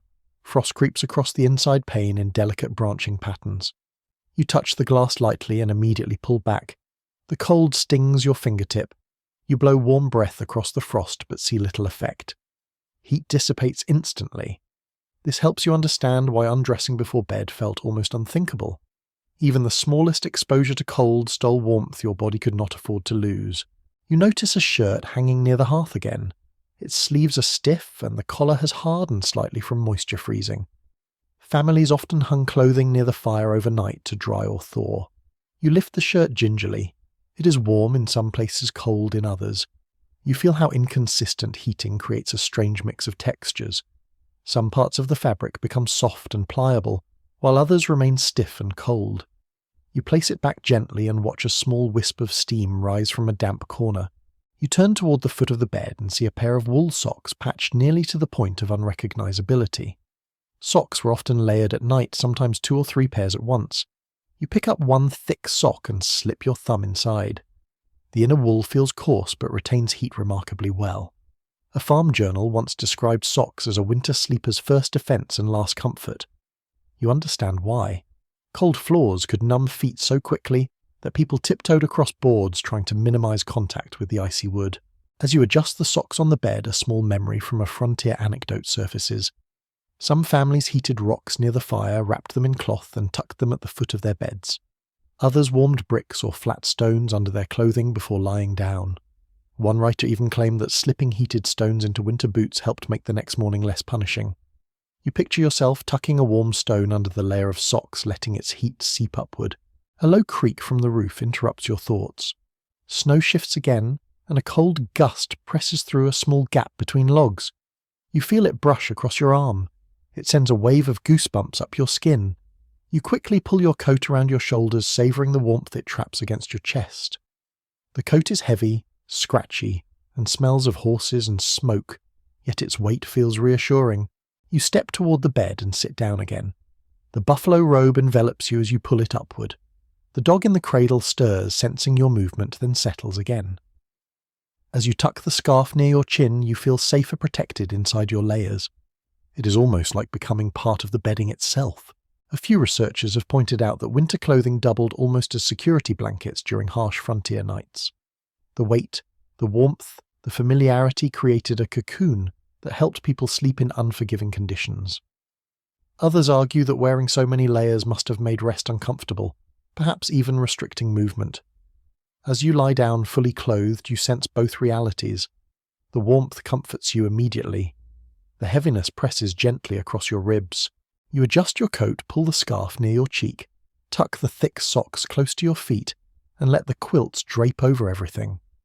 The mix of clothing and bedding forms a protective shell. You exhale slowly, the warmth gathering around your face. Outside, the wind begins to rise again, brushing against the cabin with a lonely moan. Inside, wrapped in wool fur and the thick shadows of winter night, you lean deeper into the warmth you have built for yourself. You lie there for a moment, wrapped in layers of wool, and hide the warmth of your clothing, slowly blending with the heat beneath the quilts. The fire glows faintly behind you, a soft red pulse that barely reaches across the room. You feel yourself drifting, yet a subtle awareness tugs at the edge of your thoughts. It is the same awareness families in the Old West carried through. Every winter night someone will need to wake, someone will need to tend the fire, someone will need to listen for changes in the weather. Sleep in this world did not arrive in one long, peaceful stretch. It came in intervals broken into shared responsibilities that moved through the cabin like a slow rotation. You sit up carefully, letting the quilts fall away. The cold greets you again, brushing against your neck and slipping between fibres of your clothing. You rub your arms as you walk toward the hearth. The coals glow, but the surface has dulled under a layer of ash. You kneel beside them and blow gently. A faint spark brightens, then fades. You take a thin piece of kindling and push it deeper into the embers. It catches slowly, then glows bright enough to cast a warm shimmer across the floorboards. You sit back on your heels, feeling the tension ease from your shoulders. Families often divided the night into 2 or 3 segments, each sleeper, taking turns to rise and protect the fragile warmth inside the cabin. Many frontier letters mention this practice as if it were as ordinary as breathing. You imagine how parents nudged each other awake with whispers, "Your turn," or how older children took pride in tending the fire without waking anyone else. You can picture a teenager pulling on a coat, stumbling sleepily across the cabin, coaxing the embers back to life while half dreaming of spring. You lift the poker and gently turn a larger log into position. The sudden rush of sparks lights up the room briefly. The dog stirs in its cradle but settles again. You can hear the faint scrape of tiny claws in the rafters as some small creature rearranges itself. The cabin feels like a living thing whose heartbeat depends on the fire you just fed. You rise and stretch quietly, then walk toward the window. Frost thickens the glass in new places. Your breath fogs it slightly. You wipe a circle with your sleeve and look outside. The night is still heavy with snow, the ground covered in pale ridges shaped by the wind. The moon hides behind clouds, casting only the barest glow. This is the hour when the world feels suspended as if it forgot how to move. You listen closely. A faint rhythmic thumping catches your attention. The stable. Someone will need to check on the animals before long. You wrap your coat around you tighter. Families took turns stepping into the frigid air to make sure livestock had water, or to push snow away from the door of the shed. You picture yourself opening the cabin door, the cold rushing in like a physical force gripping your lungs. You imagine trudging through knee-deep snow toward the stable lantern in hand, checking for the soft breaths of horses, or the shifting weight of a cow that needs hay pushed closer. You return your gaze to the cabin. The room is dim but familiar. A cradle lightly creaks. A quilt rustles. Someone turns in their sleep. All these sounds blend into a quiet symphony. These were the moments shared sleepers recognized instinctively. Whoever stirred did so with purpose. No one slept so deeply that they forgot the night's tasks. You step toward the bed again and sit on its edge. The straw tick shifts beneath you with a muted crunch. This bed has known countless nights of interrupted sleep. Children woke, frightened by wind. Mothers woke to soothe them. Fathers woke to tend livestock. Older siblings took turns feeding the fire. Sometimes everyone slept lightly, listening for the signs of a storm rolling in. Other times, the wind died down so completely that silence itself became the thing that woke them. You adjust your coat and lie back down. The quilt settles heavily over your chest, its warmth rising quickly, despite the chill lingering around its edges. A strange detail from an old rural diary flickers in your thoughts. The writer explained that some families held a ritual of passing a warm stone from sleeper to sleeper during night watch periods. When someone woke to check the fire, they took the stone from the previous person and returned it after completing their task. It acted as both a source of heat and a silent acknowledgement of shared responsibility. You imagine the smooth surface of such a stone resting against your palm, radiating faint heat, while you carry it through the dark. You nestle deeper into the bedding, letting the layers close around you. The dog near your feet shifts and resettles. The warmth of its small body is noticeable, a subtle reminder that you are not alone in this shared night. You hear a faint exhale from the other side of the room, someone releasing a soft sigh as they roll onto their side. You remain awake only moments longer before sleep tugs at your awareness again. The fire crackles softly, its glow dim but steady. The cabin creaks gently as the wind shifts. Your body sinks deeper into the warmth, your breath slowing. Soon, another sleeper will rise, shuffle toward the hearth, and keep the night's rhythm moving. You let your thoughts drift into that slow pattern, now knowing the night does not belong to one person alone. It belongs to everyone resting inside this small wooden shelter, each dream broken gently by duty, each waking softened by warmth. You lie still for another long moment, listening to the steady breathing around you. The quilts rise and fall with your own slow breaths, creating a tiny cocoon of warmth in the frigid room. You know your turn will come again because winter nights in the Old West never allowed uninterrupted sleep. But this time the task waiting for you is different. A shift in the wind, a distant sound outside, or an instinct carried from generations before nudges you gently awake. You open your eyes, push the buffalo robe aside, and let the cold brush your cheeks as you sit up. You walk toward the door in slow, careful steps, your wool socks barely whispering across the floorboards. The air near the entrance feels especially sharp, as though the giant winter outside presses its face close, waiting for a crack to slip through. Your fingers hesitate over the latch. There is no rushing this moment. Nighttime trips outside required a quiet steadiness. You grip the metal, which feels cold enough to sting, then lift the latch with a soft click. You pull the door open, just a crack. A gust of icy air leaps into the room instantly. It slips under your collar and races down your spine. You widen the opening just enough to step through, then close the door behind you, until only a sliver of cabin light remains. The moment the door shuts completely, the world changes. The cold hits you like a full body shock. It wraps around your arms, crawls up your sleeves, and bites at your eyelashes. You breathe in slowly and feel the air scrape your throat. You stand still until your eyes adjust to the silver-washed darkness. Snow stretches in every direction, soft and deep. The moon hides behind a veil of clouds, turning everything into pale shapes and soft shadows. You take your first step. The snow crunches loudly beneath your boots, the sound echoing strangely in the frozen air. Some early frontier travellers described nighttime snow as almost musical underfoot. You hear that now, a rhythmic crackling that accompanies every shift in your weight. You lift your lantern high. Its dim flame trembles in the wind, casting a small circle of light that wavers over the ground. You move toward the well first. It stands like a dark silhouette against the pale earth. Families often check their wells at night because winter could freeze the surface, suddenly trapping what little water remained accessible. You approach the wooden frame and brush snow away from the rope coiled near the top. Frost glitters along the beam, catching the lantern light. You bend and peer inside. The faint shine of water reflects back at you. A thin crust has begun forming near the edge, but not enough to stop a morning draw. You exhale with relief. You turn away from the well and make your way toward the barn or lean to where animals sleep. The walk feels slow because every step sinks deep into the snow.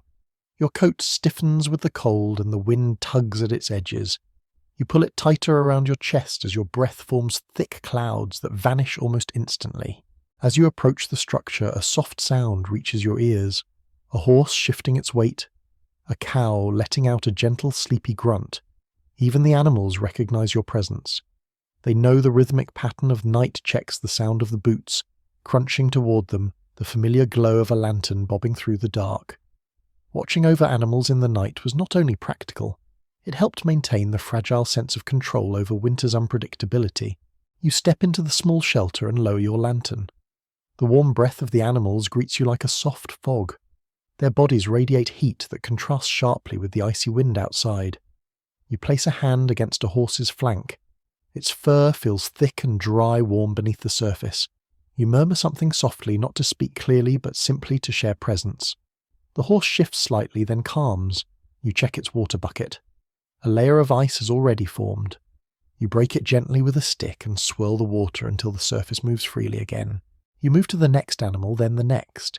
Their breath puffs into the air like tiny clouds. You hear the soft rustling of hay under their hooves, the quiet contentment of a herd that trusts your careful movements. You step back for a moment and take in the scene. This night ritual repeated across countless winter seasons anchored families emotionally. Some researchers suggest that tending animals in the frozen dark helped remind settlers they were not alone in the vast silence of winter.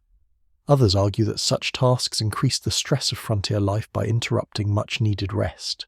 Standing here now, you sense a mixture of both. The weight of duty rests on your shoulders, yet the steady breathing of the animals softens something in your chest. After ensuring everything's in order, you step back into the open night. The cold immediately resumes its grip. The landscape looks even more ethereal now. Snowdrifts shimmer faintly in the lantern's glow. You turn toward the cabin. From here it appears small and fragile against the stretch of winter. A warm dot of darkness surrounded by an ocean of frost. You start the walk back. Your boots crunch rhythmically.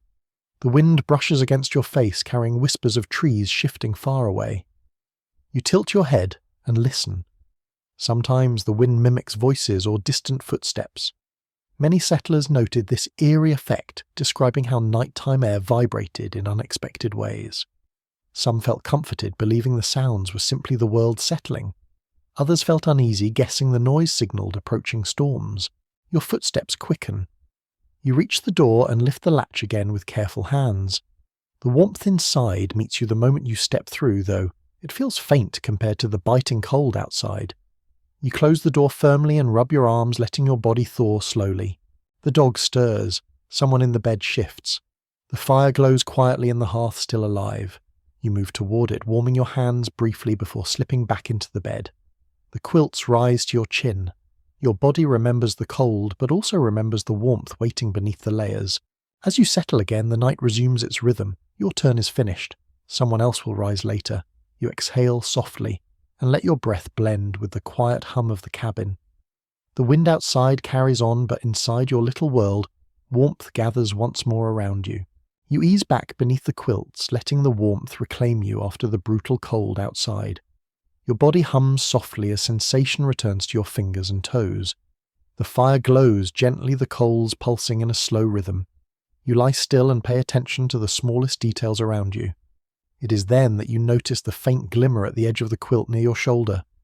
You lift the corner slightly and see it tiny crystals sparkling like dusted sugar, clinging to the fabric in delicate constellations. Frost formed from your own breath, settling and freezing on contact. This small shimmering line feels beautiful in a strange way. Frontier journals often describe waking to such thin rims of frost on quilt edges, windowsills, and even the tips of mustaches.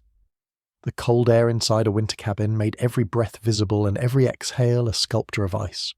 You watch your next breath rise in a soft cloud drifting upward until it gathers briefly near the rafters. You pull the buffalo robe closer. Its thickness traps heat quickly. But this time you pay attention to the other sensations, the cold seeping through the mattress beneath you, the sharp draft brushing your cheek from a crack in the wall, and the quiet hiss of wind slipping along the roof. Every sensory detail reminds you that warmth in this space exists in fragile layers, not in abundance. You adjust your shoulders beneath the robe and glance around the dim cabin. The walls capture faint silver reflections from the frost on the windows. You can see the breath of the dog curled in its cradle rising in tiny puffs. In the far corner, a faint shimmer on a wooden beam reveals a patch of ice that has crept inward during the coldest hours. Such intrusions were common. Families sometimes woke to find their water buckets crusted with ice, their bread hardened into cold slabs, or their beards frozen to their blankets. You move slightly and the frost on your quilt cracks in thin, delicate lines. The sound is almost like the faintest whisper. You run a finger along the frozen edge. It feels brittle like powdered glass. You brush it away gently, and tiny flakes fall into the darkness. You're struck by how such a beautiful detail could coexist with such harsh discomfort. Your breath deepens and you become aware of how the cold changes the way your body feels. Your lungs expand more cautiously. Your muscles stay slightly tensed as if bracing. Winter sleep in the Old West was not the loose, sprawling sleep of warm seasons. It was tight, curled, protective. People instinctively kept themselves small to preserve heat. You shift into a curled position now, tucking your knees closer, feeling the warmth grow more concentrated near your core. A low creak comes from the rafters above you. It sounds almost like a long sigh. The wooden beams expand and contract with every temperature shift, and the sound can feel strangely alive. You listen as a soft patter follows, snowflakes falling through minute gaps or brushing the roof as the wind shifts. Settlers described hearing these delicate noises at night and taking comfort in them. They were reminders that storms moved, drifted, and changed, even if the cold remained constant. You glance toward the window. Frost flowers bloom across its surface, branching in elegant patterns. You rise just enough to look closer. The designs resemble feathers, ferns, and twisting vines. This natural artwork forms silently overnight, shaped by the humidity of breath, the cold air outside, and the warmth rising from the fire. You place your hand an inch from the pane. The cold radiating from it feels intense, almost like standing beside a frozen lake at night. You imagine a child waking to these patterns and tracing them with a fingertip before a fire was lit. You shift your weight again and hear another sound. The faint snap of hair stiffened with cold. It surprises you how easily winter touches everything, even your own body. Some families wrote of children waking with frost on their eyebrows, or strands of hair frozen lightly to the edge of a quilt. You rub your temple and imagine such mornings. As you settle back down, you sense something else, the subtle smell of cold. It is not a scent most people think of today, but here it has a distinct presence, crisp metallic with a hint of dampness. The cold carries aromas differently. Wood smoke becomes sharper, wool smells earthier, even your breath feels tinged with something bright and icy. Your thoughts drift briefly to old discussions among researchers about whether frontier cabins could truly trap warmth effectively. Some argued that with heavy quilts, steady fires, and layered clothing, people slept warmly enough.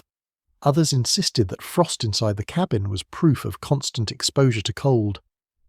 As you lie here now, feeling both the tight warmth under your covers and the biting chill whispering across your forehead, you understand why such debates endure. Winter in these cabins offered comfort and discomfort in equal parts. A soft rustle near your feet draws your attention. The dog shifts, curling more tightly into its little nest. Its fur catches faint bits of frost from the air. You reach down and gently brush your hand across its back. The warmth beneath its fur radiates up your arm. For a moment, you feel deeply connected to every creature sharing the room. All of you breathing, generating heat, contributing to the fragile climate of the cabin. Then the frost catches your eye again. A faint glimmer at the seam of the quilt. You reach for it, feeling its delicate texture crumble under your fingertip. It reminds you how thin the barrier is between warmth and cold, how every exhale becomes part of the environment, how winter enters without asking permission. You close your eyes once more. The frost remains near your cheek. The cold brushes your skin lightly. The quilts weigh down gently on your chest. You inhale deeply. The air feels sharp but manageable. The cabin creaks, the wind hums, and the frost grows in tiny shifting patterns. You let these sensations wrap around you, settling deeper into the quiet, glittering world of a frontier night, where even the smallest breath shapes the winter landscape inside your home. You rest quietly beneath the quilts for a few breaths longer, letting the frost settle on the fabric while the fire whispers behind you. The warmth under the buffalo robe begins to grow steady again, but your mind drifts toward another part of frontier winter life that stirred the cabin at unexpected hours. Guests, travelers, neighbors who arrived without warning because the cold outside left them no other choice. In the Old West, hospitality was not an option. It was survival itself.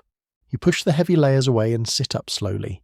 The room is dim, lit only by the faint glow of embers and a thin trace of moonlight seeping through the frosted window. You imagine a knock at the door right now, a tired hand, perhaps trembling from exhaustion, striking the wood softly. The idea fills the cabin almost instantly.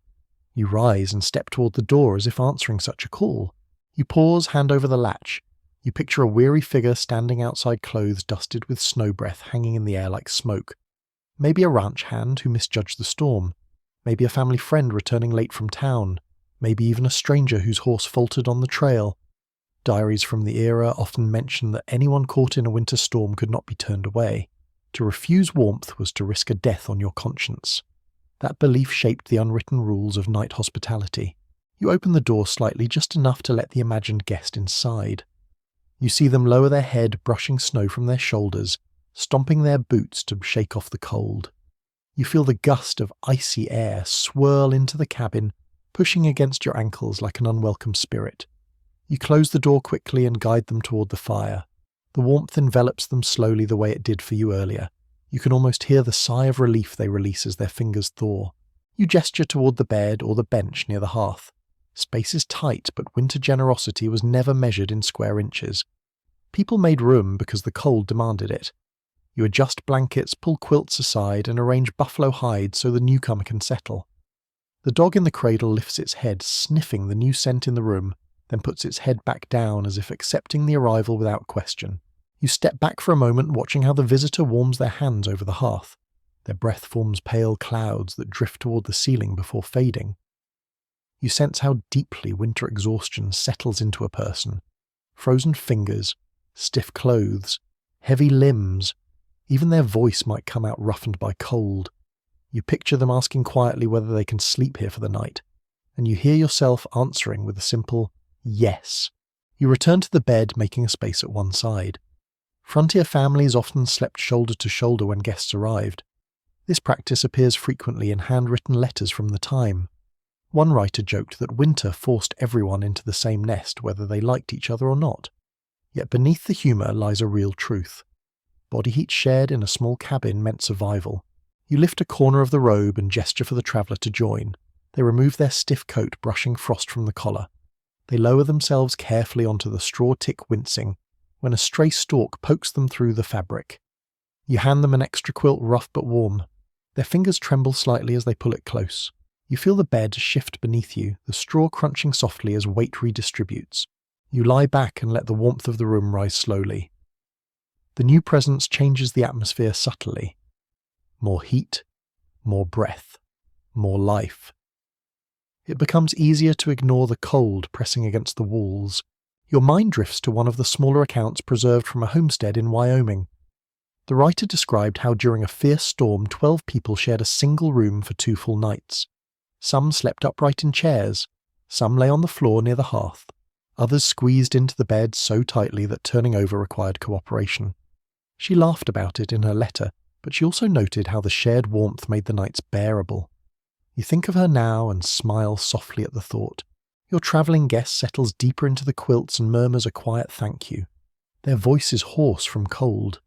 You nod gently, even though this gesture exists only in your imagination. You sense their gratitude as if they truly occupy the space beside you. The dog breathes deeply again. The wind outside presses a long sigh against the cabin wall. A small memory from local folklore drifts into your thoughts. In some regions, people believed that unexpected guests on winter nights brought luck. They said a warm hearth and a shared blanket pleased whatever spirits watched the frontier.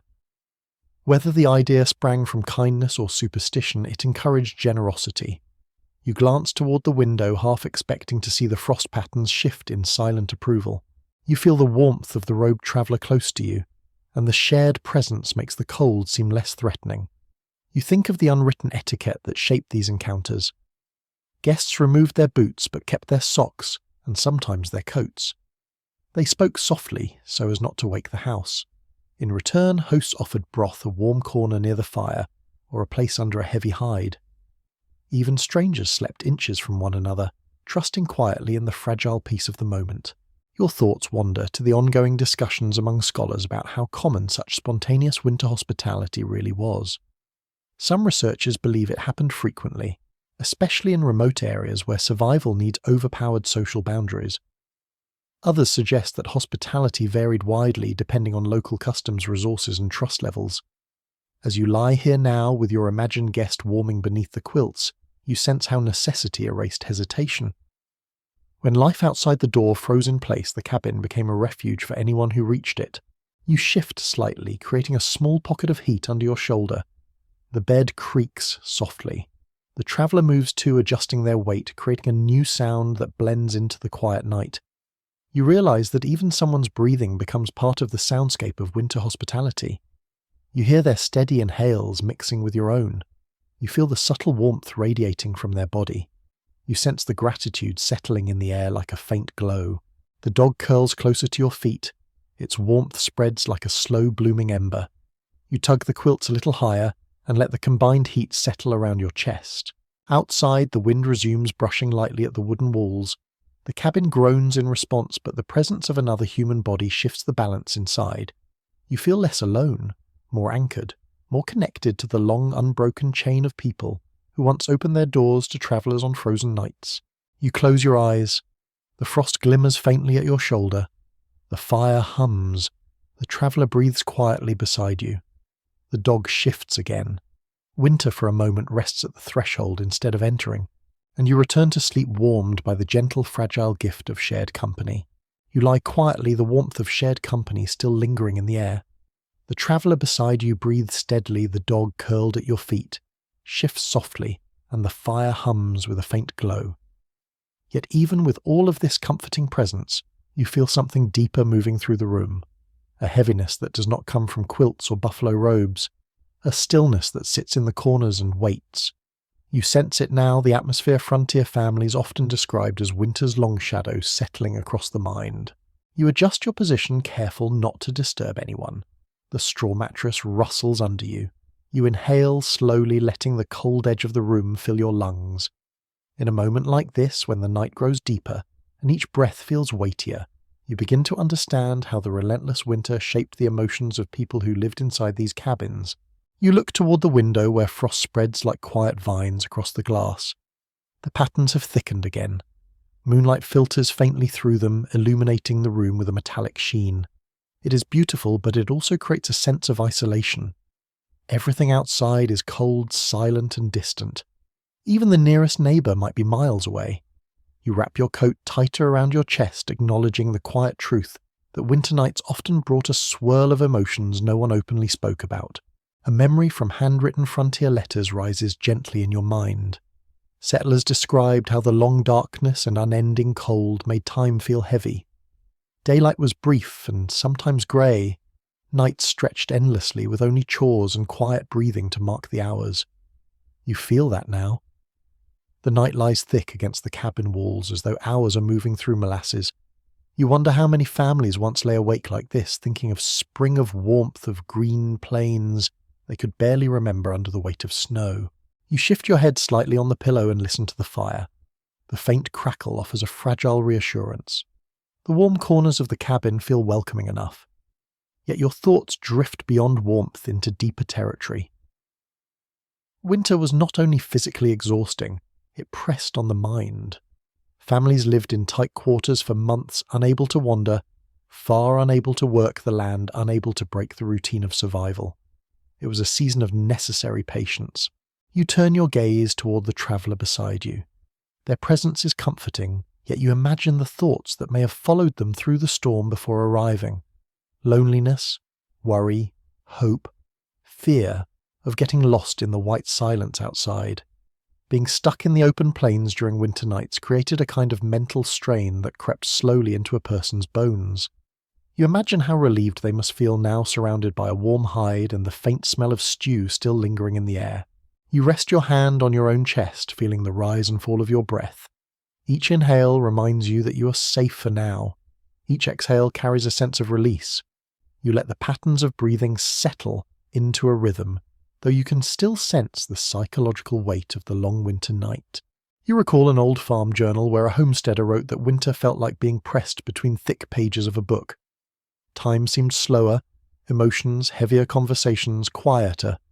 People found themselves thinking about things they rarely considered during the busy seasons, lost memories, old regrets, distant family unfulfilled dreams. Winter gave space for reflection, but also made the mind vulnerable. You feel the edges of that introspection now.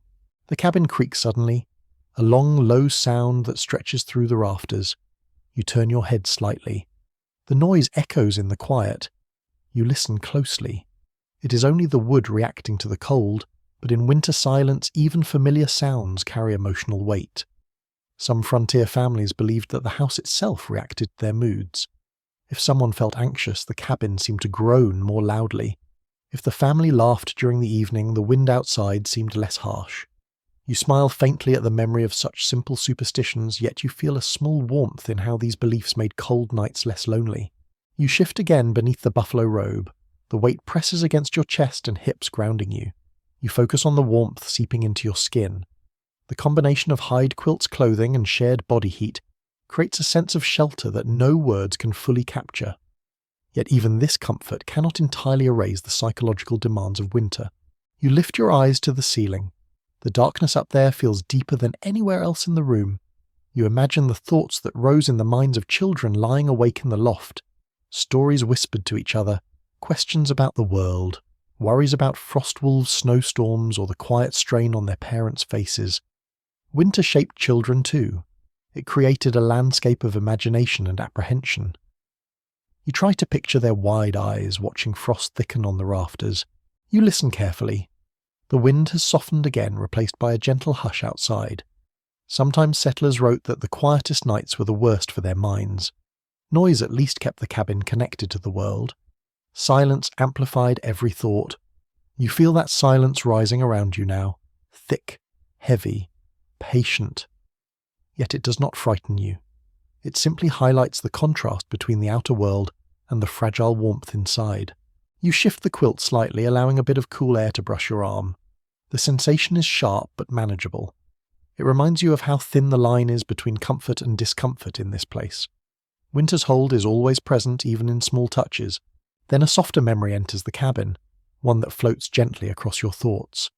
Some families used quiet nighttime conversations to cope with the isolation of winter. They whispered, so as not to wake others, shared stories, or confided their worries. You imagine leaning slightly toward the traveller beside you and exchanging a few quiet words. Nothing urgent, just simple human connection to ease the weight of the long night's loneliness. Another detail from research arises in your thoughts. Some scholars note that winter isolation forged strong emotional resilience in frontier families. Others argue that it created moments of deep strain, sometimes leaving people restless or anxious. As you lie here now experiencing the layered quiet, you can imagine how both sides hold truth. Winter forced people inward, both physically and mentally, shaping emotions in subtle, unseen ways. You let your breath slow again. You feel the warmth of the traveller's back near yours. You hear the steady breathing of the dog. You sense the faint glowing comfort of the fire. Little by little, the emotional weight softens. The cabin feels smaller but safer. The frost seems less intrusive. The night seems a shade less heavy. You pull the buffalo robe slightly higher, nestling deeper into the warm shadows of the room. You let the thoughts of winter's psychological weight drift like slow snowflakes, settling gently until they dissolve into quiet stillness. Inside this fragile shelter of wood and warmth, you close your eyes once more, letting the night carry you toward a softer moment of rest. You rest in the quiet, letting the heaviness of winter night settle around you like another thick blanket. The fire glows in a faint cradle of red, offering just enough warmth to keep the room from sinking into complete frost. As you inhale, the air feels dry and cold in your throat. You exhale, and your breath drifts upward like a small cloud. Your body longs for deeper sleep, yet your mind drifts toward the objects tucked along the shelf near the hearth. Jars, pouches, small bundles of herbs, and a squat tin cup stained by countless brews. These are the quiet remedies of winter nights, the mixtures people leaned on when cold made their bones ache, or when sleep struggled to come.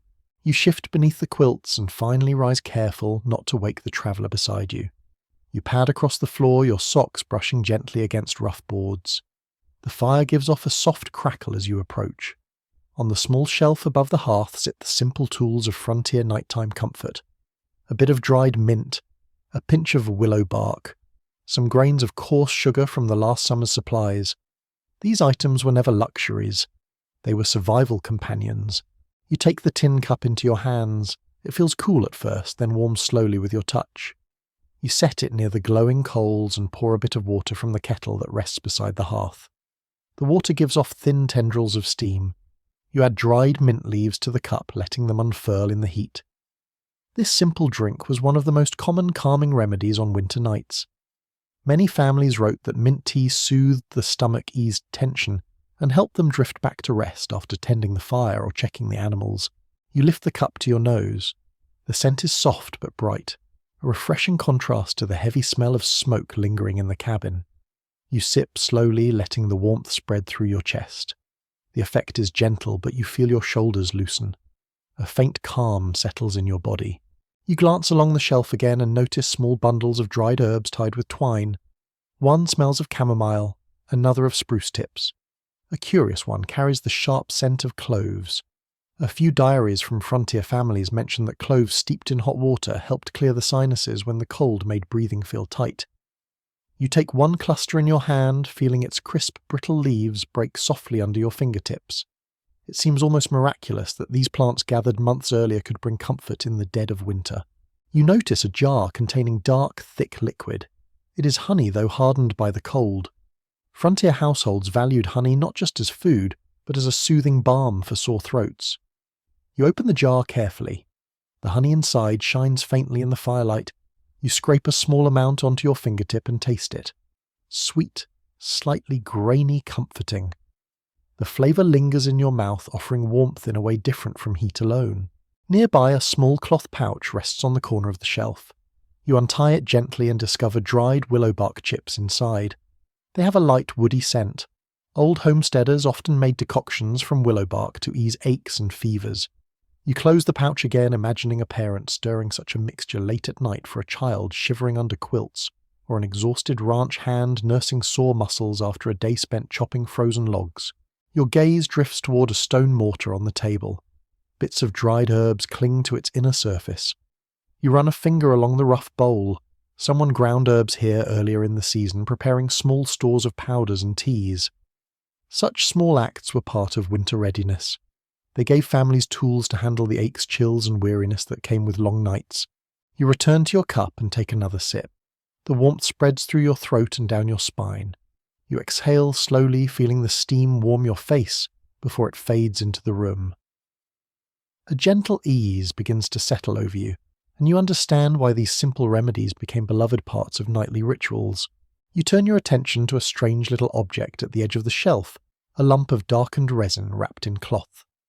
You recognize it from scattered frontier anecdotes.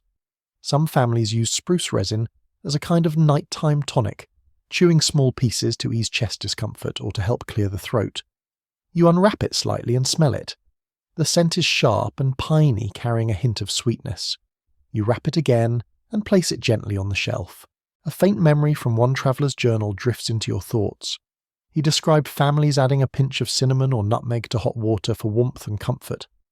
Spices were rare and treasured, often saved for special winter nights. You imagine sprinkling just a hint of spice into your cup and savouring the luxurious aroma. As you sip the last of your tea, you become aware of a deeper stillness settling in your mind. The remedies are not strong enough to banish the cold or silence the wind, but they create a small island of comfort inside the larger world of winter hardship. You place the empty cup back on the table. The quiet glow of the embers reflects inside it, giving the cup a warm halo.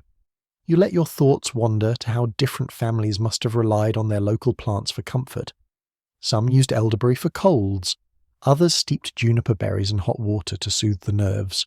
Some even believed that drinking certain broths before sleep could ward off troubling dreams. Scholars sometimes discuss whether these remedies truly offered medical benefits, or whether their comfort came mostly from ritual and warmth. Others argue that many of these plants genuinely ease symptoms, especially when no other medicine was available. As you stand here in the glow of the fire, sipping the last memory of mint from your lips, you sense how truth likely sits between both views. Warm tea and gentle ritual heal something far deeper than just the body. The fire crackles softly, reminding you that the night remains cold. You tighten your coat and return to the bed. The traveller shifts slightly but remains asleep. You slip beneath the buffalo robe once more, your body relaxing instantly into the warmth. The faint sweetness of honey still lingers on your tongue. The warmth of tea rests in your chest. The room feels softer, quieter, almost tender. You close your eyes and let the comfort of these simple remedies pull you gently toward rest again. You settle deeper into the quilts, letting the last traces of mint and honey warmth drift through your chest. The cabin feels still again, but the quiet brings another awareness to the surface. In the Old West, winter nights were not only a battle against cold and exhaustion, they were also moments when illness or injury could turn a simple evening into a fearful vigil. You feel that truth now as you shift your weight, and imagine the unease that once crept through families whenever someone coughed too harshly or shivered too deeply in the dark. You lift your head slightly and listen. The traveller beside you breathes steadily.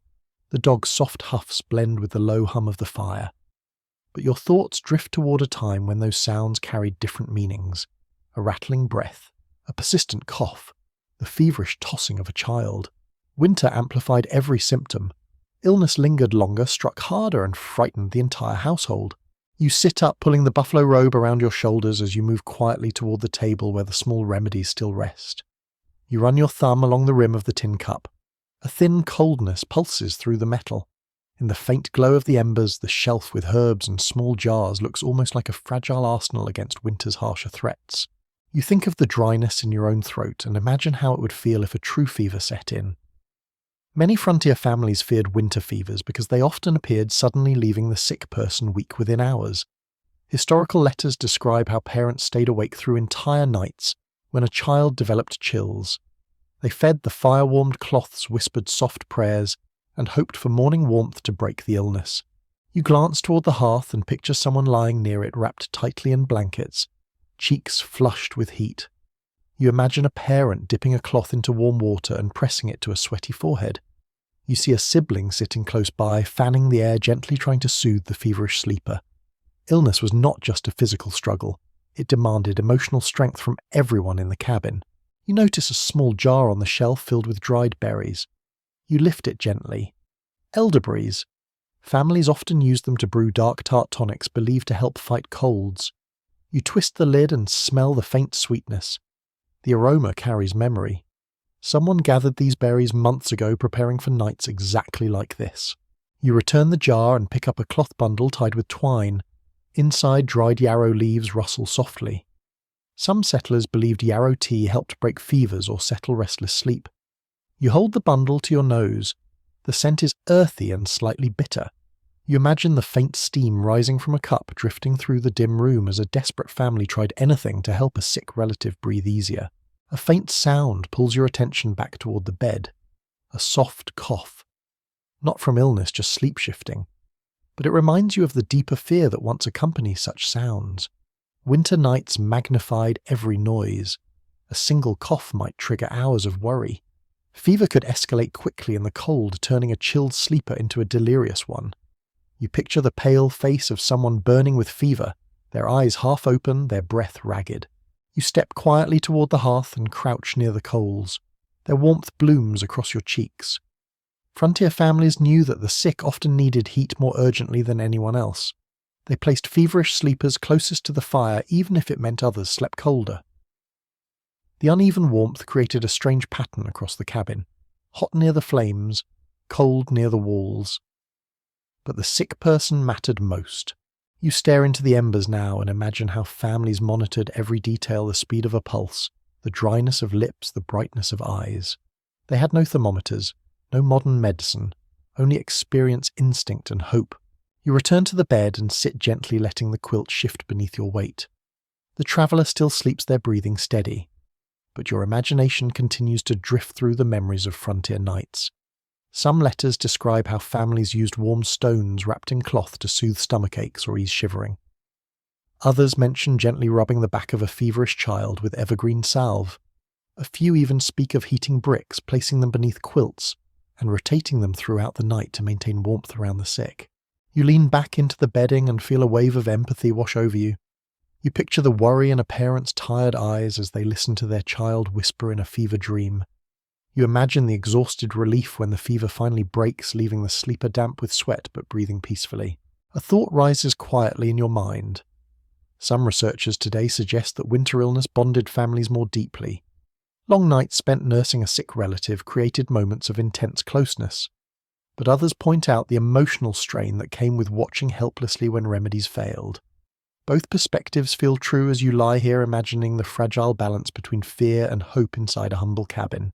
You curl your knees slightly under the buffalo robe, the weight settles across your chest, the fire glows faintly, and you feel the warmth spread into your cold fingertips. Illness in winter was a constant shadow, one that families learned to face with steady hands and quiet courage. You let those thoughts soften. The room feels safe for now. The traveller breathes easily. The dog stirs with a soft sigh. You allow yourself to relax again, wrapping your arms under the quilts. In the silence that follows, you understand how precious each peaceful breath must have felt to those who survived long winter sicknesses. You breathe more deeply, letting the steady rhythm calm your mind. And slowly, gently, you drift back into the quiet watchfulness of a long frontier night. You lie still for a moment longer, letting your breath return to an easy rhythm after thinking about illness and long winter vigils. The quilts feel warm again, and the firelight glimmers softly on the rough beams above you. But as your thoughts settle, another presence rises quietly in your mind, something older than the cabins, older than the towns, older even than the frontier itself. You feel it in the hush of the wind, in the frost patterns across the window, in the deep calm of the night. You sense the long legacy of indigenous knowledge that shaped winter survival in this land long before settlers built their first shelters. You sit up gently, careful not to disturb the traveller beside you. The buffalo robe slips from your shoulders with a heavy sigh. You walk toward the hearth and sit near the warm coals.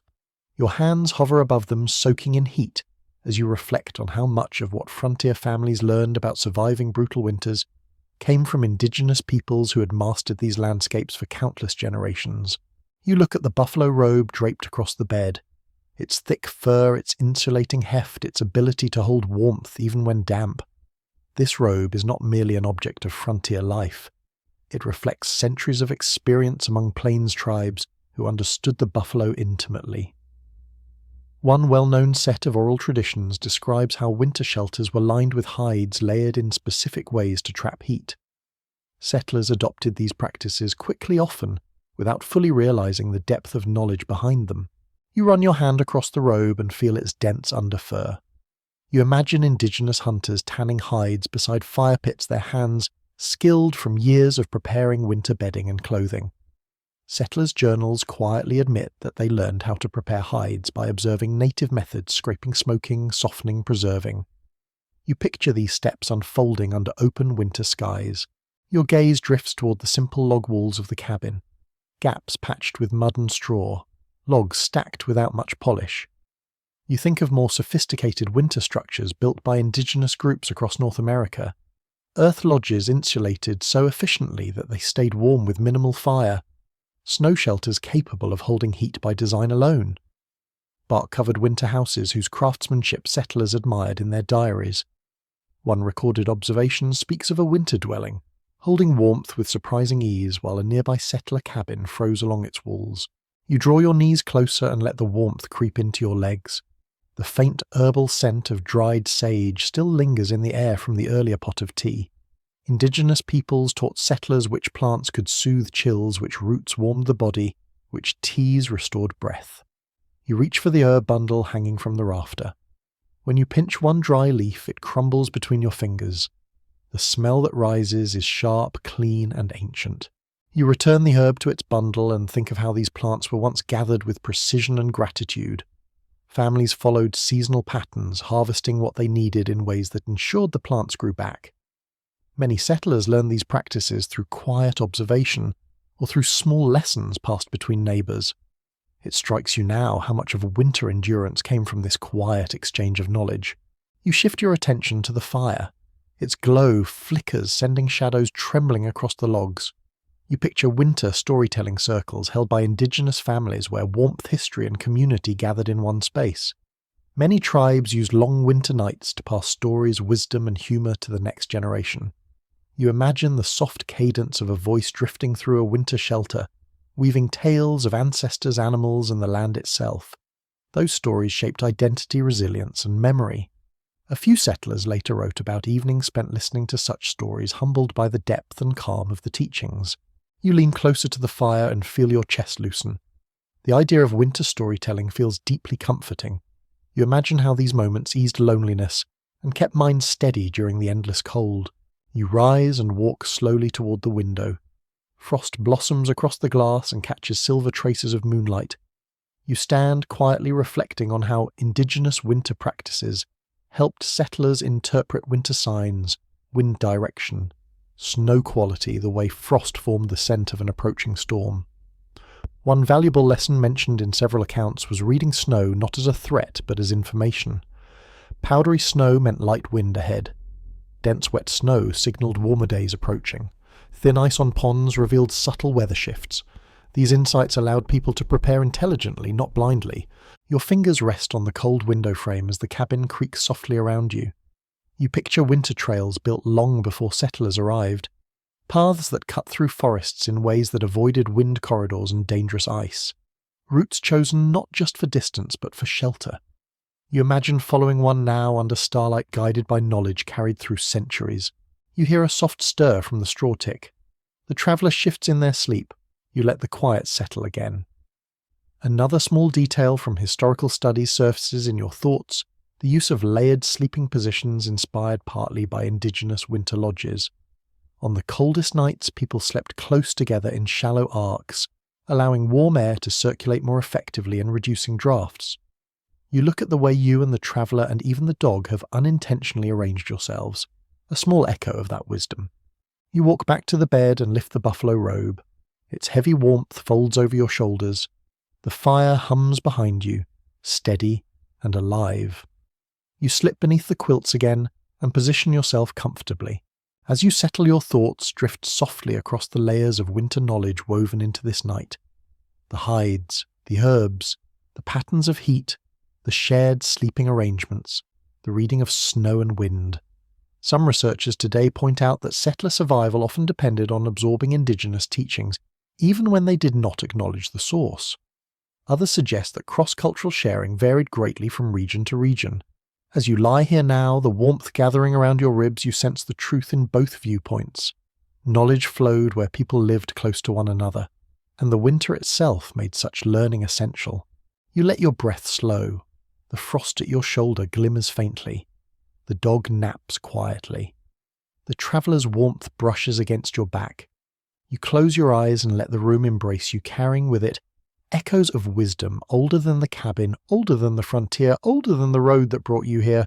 You drift into rest, warmed by both the fire and the ancient guidance woven invisibly through the long frozen night.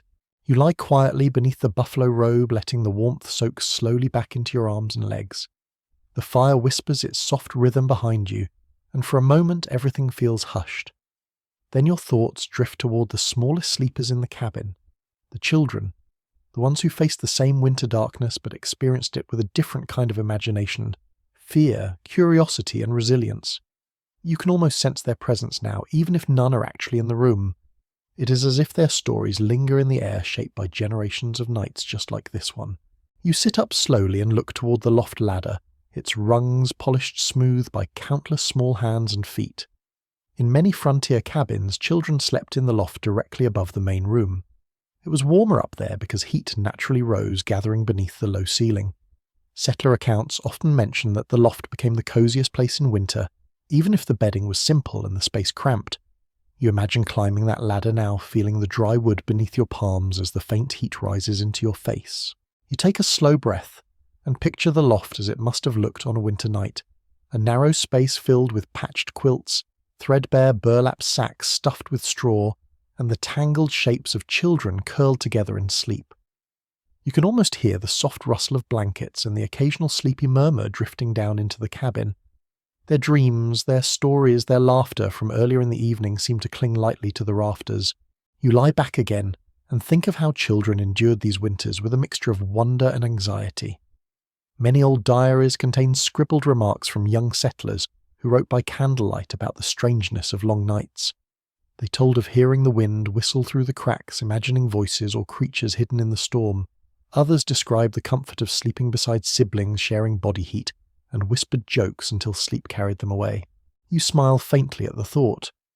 Kids found magic in hardship. You imagine a child holding up a frost feather plucked from the window in the morning, marveling at the delicate shape as if the winter had drawn artwork just for them. You imagine another child pressing their cold hands beneath a sibling's quilt with a mischievous grin provoking a giggle or a half-hearted scolding. Winter became a playground of sensations, even if those sensations included numb fingers and frozen toes. You shift the quilt and think of the kinds of stories children invented during these nights. They fill the darkness with adventures to distract themselves from fear. Tales of brave hunters wandering through snowdrifts taller than horses. Stories of animals that spoke in whispers.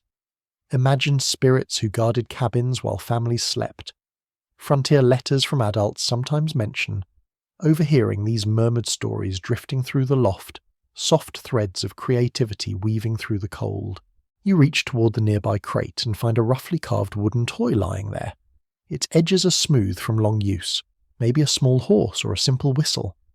Children clung to these few belongings during winter months when outdoor play became nearly impossible. You run your thumb along the worn surface, sensing the comfort such small objects brought during long dark evenings. You picture a child lying awake listening to the hiss of wind against the logs. The sound might frighten them at first, but eventually they learned its patterns. They recognized when the storm shifted, or when the snow on the roof slid in a slow cascade.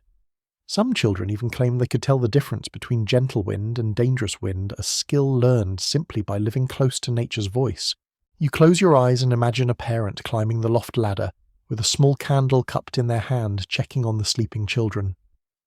The warm flicker lights faces curled against quilts. A sigh here, a frown there, a tiny hand escaping from under a blanket. These small moments filled winter nights with tenderness. Parents gently tucked the blankets higher, placed warm cloths on cold fingers, or whispered a soft lullaby before returning to the fire. You picture children waking in the early hours asking questions whispered into the dark. What makes the roof talk? Why does the wind cry? Why does frost grow on the windows like tiny trees? In reply, parents often gave answers shaped by both imagination and tradition. Some said the roof creaked because the trees used to build it remembered how to sway. Others said the wind called out to make sure everyone was safely inside. These comforting explanations softened fear into curiosity. You stretch your legs slightly beneath the quilts, imagining what it felt like to share a straw tick with siblings in winter. Bony elbows, cold feet, soft kicking under blankets, but also the security of shared warmth. The loft became a small universe where children created private kingdoms. They whispered secrets, held hands during storms, giggled when someone snored. It gave them comfort in the midst of harsh conditions. Mixed among the light-hearted memories were stories of discomfort too. Children woke with stiff joints from cold drafts. Their breath froze against blankets, just as yours did earlier. They sometimes shuddered from the chill before the fire was tended at dawn. Some complained about frost creeping onto their pillows. Others cried when icy air brushed their faces in the middle of the night. You imagine the slow tears of a child pulled from warm dreams by winter's sting. You open your eyes and look once more at the loft ladder. You imagine small feet climbing down before sunrise, stumbling sleepily toward the warm hearth.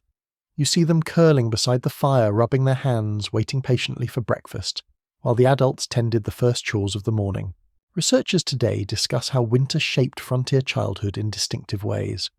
Some believe the long nights strengthened imagination and resilience. Others point out that the constant cold and cramped space created stress that children had to navigate through instinctive emotional strategies. As you lie here imagining those small sleepers, you sense a blend of both. Hardship and creativity intertwined, forming impressions that stayed with children long into adulthood. The dog at your feet gives a gentle sigh, and the warmth from its body reminds you of how comforting shared presence feels. You pull the quilt higher and imagine drifting off beside a loft full of siblings, cousins, or neighbour children temporarily sheltering through a storm. The fire glows. Frost glimmers at the window, and you let your mind sink into the warmth of imagined whispers, giggles and soft breaths of frontier children asleep above you, wrapped in their own quiet dream worlds beneath the long winter night. You breathe slowly beneath the quilts, letting the warmth pool around your ribs, while the fire settles into another soft wave of red glow. The cabin, the loft, the imagined children. All of it feels wrapped in a hush thick enough to touch. But as your thoughts drift outward, you sense another kind of winter night entirely. one without the safety of familiar rafters or the warmth of shared beds. A place where sleep depended on strangers passing wagons, creaking floorboards, and hurried fires. You picture yourself moving through that landscape now where the Old West welcomed travellers into rough, drafty bunkhouses and stage stops, built more for endurance than comfort. You rise slowly from the bed, the buffalo robe sliding off your shoulders. You stand and take a few steady steps toward the door as if stepping into another world. When you open it in your imagination, the scene shifts. You're no longer in a private cabin. Instead, you push your way into a simple, loosely built structure along a frozen trail. The air inside holds the faint smell of horses, smoke-damp wool, and tired boots left too close to the fire. You close the door behind you and take in the room. A long wooden bench stretches along one side. A low fire crackles in a stone pit near the centre. Against the far wall, a row of narrow bunks lines the space, each one covered with thin blankets, some patched with old grain sacks. This is a stage stop, a place where travellers and mail carriers rested briefly before continuing their journey across unforgiving terrain. You walk forward, your boots crunching against a floor sprinkled with straw meant to soften steps and absorb melted snow. A few figures lie bundled under coarse wool blankets, their breaths rising in uneven rhythms. Others sit near the fire with slumped shoulders, warming stiff fingers after hours of cold exposure. You hear one whisper to another, their voices low and tired. You realise how fragile this sense of community feels. Everyone is here for warmth, and nothing more. You sit on the edge of an empty bunk and run your hand across its thin mattress. It feels lumpy, uneven, and cold to the touch. Many travellers describe these bunks as barely softer than sleeping on the ground. You lie back briefly and feel the cold bite into your shoulders. A moment later you rise again. This place demands a different kind of endurance than a home cabin. Your attention drifts to a pot hanging above the fire. A traveller stirs it lazily with a wooden spoon. Whatever broth is simmering inside carries a smell of onions, old potatoes, and salted meat. You can almost taste the thin warmth it promises. Many stage stops served simple food like this enough to restore strength for another long journey, but never luxurious. You draw closer and feel the heat brush your cheeks. At a nearby table, a mail carrier rubs his hands vigorously, trying to thaw the stiffness out of them. His gloves lie beside him, damp from snow. You watch as he stretches his fingers, slowly wincing. Winter routes were harshest on those who worked them. Letters in historical archives describe how carriers often arrived at night with half-frozen eyelashes, stiff coats and boots so rigid they could barely remove them. You scan the room again, and notice a pair of travellers sharing one blanket on a bench. Their hats stay on. Their coats stay buttoned. Even in sheltered places like these, undressing meant inviting the cold. Sleep came lightly in small pieces. Every shuffle of another person's boots, every gust of wind slipping under the poorly fitted door, every crack from the shrinking timber made sleepers shift, blink, and breathe more sharply. You imagine lying down in one of the bunks again. You adjust the thin blanket and feel the cold creep immediately through the fabric. You curl your knees to your chest, trying to trap whatever warmth your body can produce. The bunk above you creaks as someone shifts. Hay rustles. A low cough echoes from the far side of the room. You listen closely to each noise, understanding now why travellers often describe these nights as restless rather than restful. You turn toward the window. Frost creeps along its edges in jagged lines. Through the glass, you can barely make out shadowy shapes of the trail outside. A lantern swings gently in the wind, casting long trembling streaks of light across the frozen ground. Somewhere nearby, a horse snorts softly, its breath rising in pale plumes. Not far from the door, spare saddles and gear lie piled together. Everything here looks worn, practical, and bedraggled by winter's insistence. A faint smell of leather and cold metal fills the air. You lift one saddle blanket. It is stiff and cold, carrying the scent of sweat and frost. Travellers sometimes used whatever extra fabric they could find to boost their bedding-slipping saddle blankets beneath thin quilts to keep icy drafts from rising through the bunk slats. You walk back toward the fire. A man sleeping on the floor shifts his position. His coat has been folded under his head as a pillow. You kneel near him for a moment. His breath fogs lightly in the air with each exhale. It is a reminder that even indoors the cold remains a constant presence. The firelight casts moving shadows across his face, softening the strain that winter travel carved into his features. A long silence follows. It is the kind of silence that fills places where strangers sleep side by side, bound only by the need for warmth. You feel the weight of that quiet. It carries fatigued gratitude and an unspoken agreement to rest without question. Your thoughts drift to accounts written by travellers who passed through similar stops. Some recalled the comfort of shared space. Others complained about drafts snoring lice, or the smell of wet boots steaming by the fire.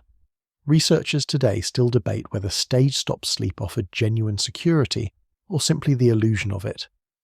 But as you stand here now watching rising steam from the pot, and hearing the crackle of fire mingling with the slow breathing of weary travellers, you feel something tender in the roughness. These nights created small islands of safety across the vast frontier. You take one last look around the room. The bunks sag slightly. The fire flickers unevenly. The draft under the door chills your ankles. Yet warmth gathers slowly in the space shared by tired bodies, shared by necessity, shared by chance. You imagine lying down once more, curling beneath a thin blanket while another traveller sleeps just inches away. You let the distant wind howl outside. You let the fire whisper. And you let yourself drift into the fragile rest that stage-stop nights once offered to anyone wandering through the frozen west. You return to the warmth of the quilts in your mind, letting the stage stop fade away like a distant flicker. The fire hums softly beside you, but your thoughts now drift far beyond the cabin walls. They travel into the open night over frozen plains and silent foothills to places where there were no cabins, no bunks, no shared shelters. Only stars, snow wind, and a bedroll laid directly upon the cold earth. You feel yourself pulled into that world where cowboys, trappers, hunters, and long-distance riders slept under vast winter skies with nothing more than skill and instinct to protect them. You rise quietly, letting the buffalo robe slip from your shoulders. The cabin walls dissolve in your imagination, replaced by the raw openness of the frontier. The cold strikes at you instantly. Not the gentle seep of a draft, but the full blunt force of a night without shelter. Your breath hangs in the air like a small cloud. Above you stretches an endless canopy of stars. Their brightness sharpens the snowy ground until everything glows with a faint silver sheen. You look around. A small campfire crackles nearby. Its flame is low-controlled, meant to conserve precious fuel. People who slept outdoors in winter knew that firewood was a treasure. They gathered twisted branches, dried grass, deadfall from cottonwoods, any scrap they could find. You crouch near the flame and hold your hands above it. The heat rises thin but steady. The ground beneath you feels hard, packed with frost. You draw closer to the bedroll spread near the fire. It is made of canvas wool, and whatever extra layers could be scavenged. Cowboys often referred to these rolls as their travelling homes. You run your hand along the canvas. It is rough, cracked in places, and stiff from cold nights. Inside lies a wool blanket and possibly an old coat laid flat for insulation. It is shockingly simple. You imagine unrolling it under a winter sky, feeling how the cold immediately begins sneaking through the fabric. You lower yourself slowly onto the bedroll, testing its feel. The cold rushes upward through the layers, clamping down on your back like an icy hand. You exhale sharply. This was the reality for those who travelled miles of open country with no shelter other than their own gear. Sleep came only when the fire burned bright enough, and the bedroll trapped enough heat to give the body a fragile edge against the cold. A faint crunch of snow nearby makes you turn your head. A horse stands tethered a short distance away, its breath rising in thick plumes. The animal shifts its weight hooves, grinding softly against frost. Cowboys often slept near their horses for safety, warmth, and companionship. A horse could sense danger faster than a human. It could warn of wolves, strangers, or shifting storms. You watch the horse now, noting the subtle twitch of its ears as it listens to the night. You settle back onto the bedroll and pull an imagined wool blanket over your chest. The material is coarse, scratchy, and heavy with cold. You curl your knees, trying to trap warmth just as countless riders once did. You feel every lump beneath you. Roots, rocks, frozen soil. A cowboy's body learned to accept this discomfort as part of the journey. You glance upward. The night sky is breathtaking. Stars glisten with icy brilliance. The moon hangs low, washing the world in pale light. You see your own breath rising toward it before fading. The silence out here is both beautiful and unsettling. The absence of walls makes the cold feel larger, more alert, as if it watches you breathe. You turn your head toward the fire again. The flames flicker, casting orange shadows along the snow. You toss a small branch into the fire. Sparks leap upward, dancing into the dark. Cowboys developed the skill of tending fires half asleep. They shifted logs, added scraps of wood, and stirred embers with muscle memory. The fire had to be kept alive, or the night became dangerous. Your thoughts drift to trappers who slept in crude camps deep in the mountains. They laid furs beneath them, wrapped themselves in thick pelts, and slept with knives or rifles across their chests. Their journals describe nights so cold that even the snow seemed to groan under its own weight. You imagine lying among piles of fur, the smell of animal hides mingling with the smoke of a small fire. A distant cry echoes across the plains. Coyotes! Their high-pitched calls thread through the darkness. You listen closely, sensing how people who slept outdoors learned to interpret the calls. A short chorus meant playful scavenging. A long, wavering cry suggested coordination or hunger. You feel your muscles tighten instinctively, understanding how the sound could unsettle even seasoned travelers. You pull the blanket tighter and feel your toes grow numb. You curl them inside your socks. A trick used by riders comes to mind. Some slept with their boots tucked inside the bedroll to keep the leather flexible. Others wrapped their feet in spare bandanas or cloth to preserve warmth. You do the same in your imagination, adjusting the blanket and tucking your boots under your legs. A gust of wind sweeps across the camp. It brushes your cheek and sends a shiver through your shoulders. You press closer to the fire. The flames bend sideways, their light rippling across the snow. Wind shaped every outdoor sleep. It could erase tracks, shift drifts, mask footsteps, or amplify distant noises. You hear it now, weaving through the sagebrush like a restless whisper. You lift your hand toward the sky again. The cold air prickles your skin. Your breath slows, falling into a rhythm shaped by the stillness. You understand why riders often woke many times each night. The cold forced them to turn, adjust, and warm their fingers. The fire needed tending. The horse needed watching. Sleep came in pieces, not in long stretches. You let your head sink into the makeshift pillow. It is nothing more than a rolled coat, hard, lumpy, and cold. But after miles of travel, it offered enough comfort to ease a tired body into rest. You feel the weight of exhaustion grow heavier around your shoulders. Even exposed to the freezing night, the body eventually surrendered to sleep out of pure necessity. A faint memory from a trail diary rises gently in your thoughts.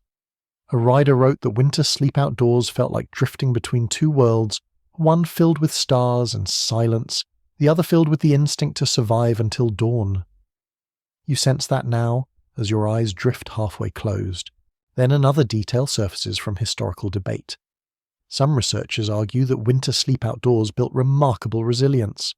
Others point out the risks: frostbite, disorientation, predator encounters, even fatal cold if the fire died unexpectedly. As you lie here imagining the fragile warmth of your bedroll, both ideas feel true. Resilience grew from necessity. Risk shaped every breath. The fire crackles softly again. Its warmth touches your cheek. The horse shifts its hooves, crunching softly. The coyotes call once more, their voices rising into the brittle air. You let these sounds merge into a quiet rhythm. The night becomes a tapestry of subtle noises and small lights against the vast silence. You curl deeper beneath the blanket.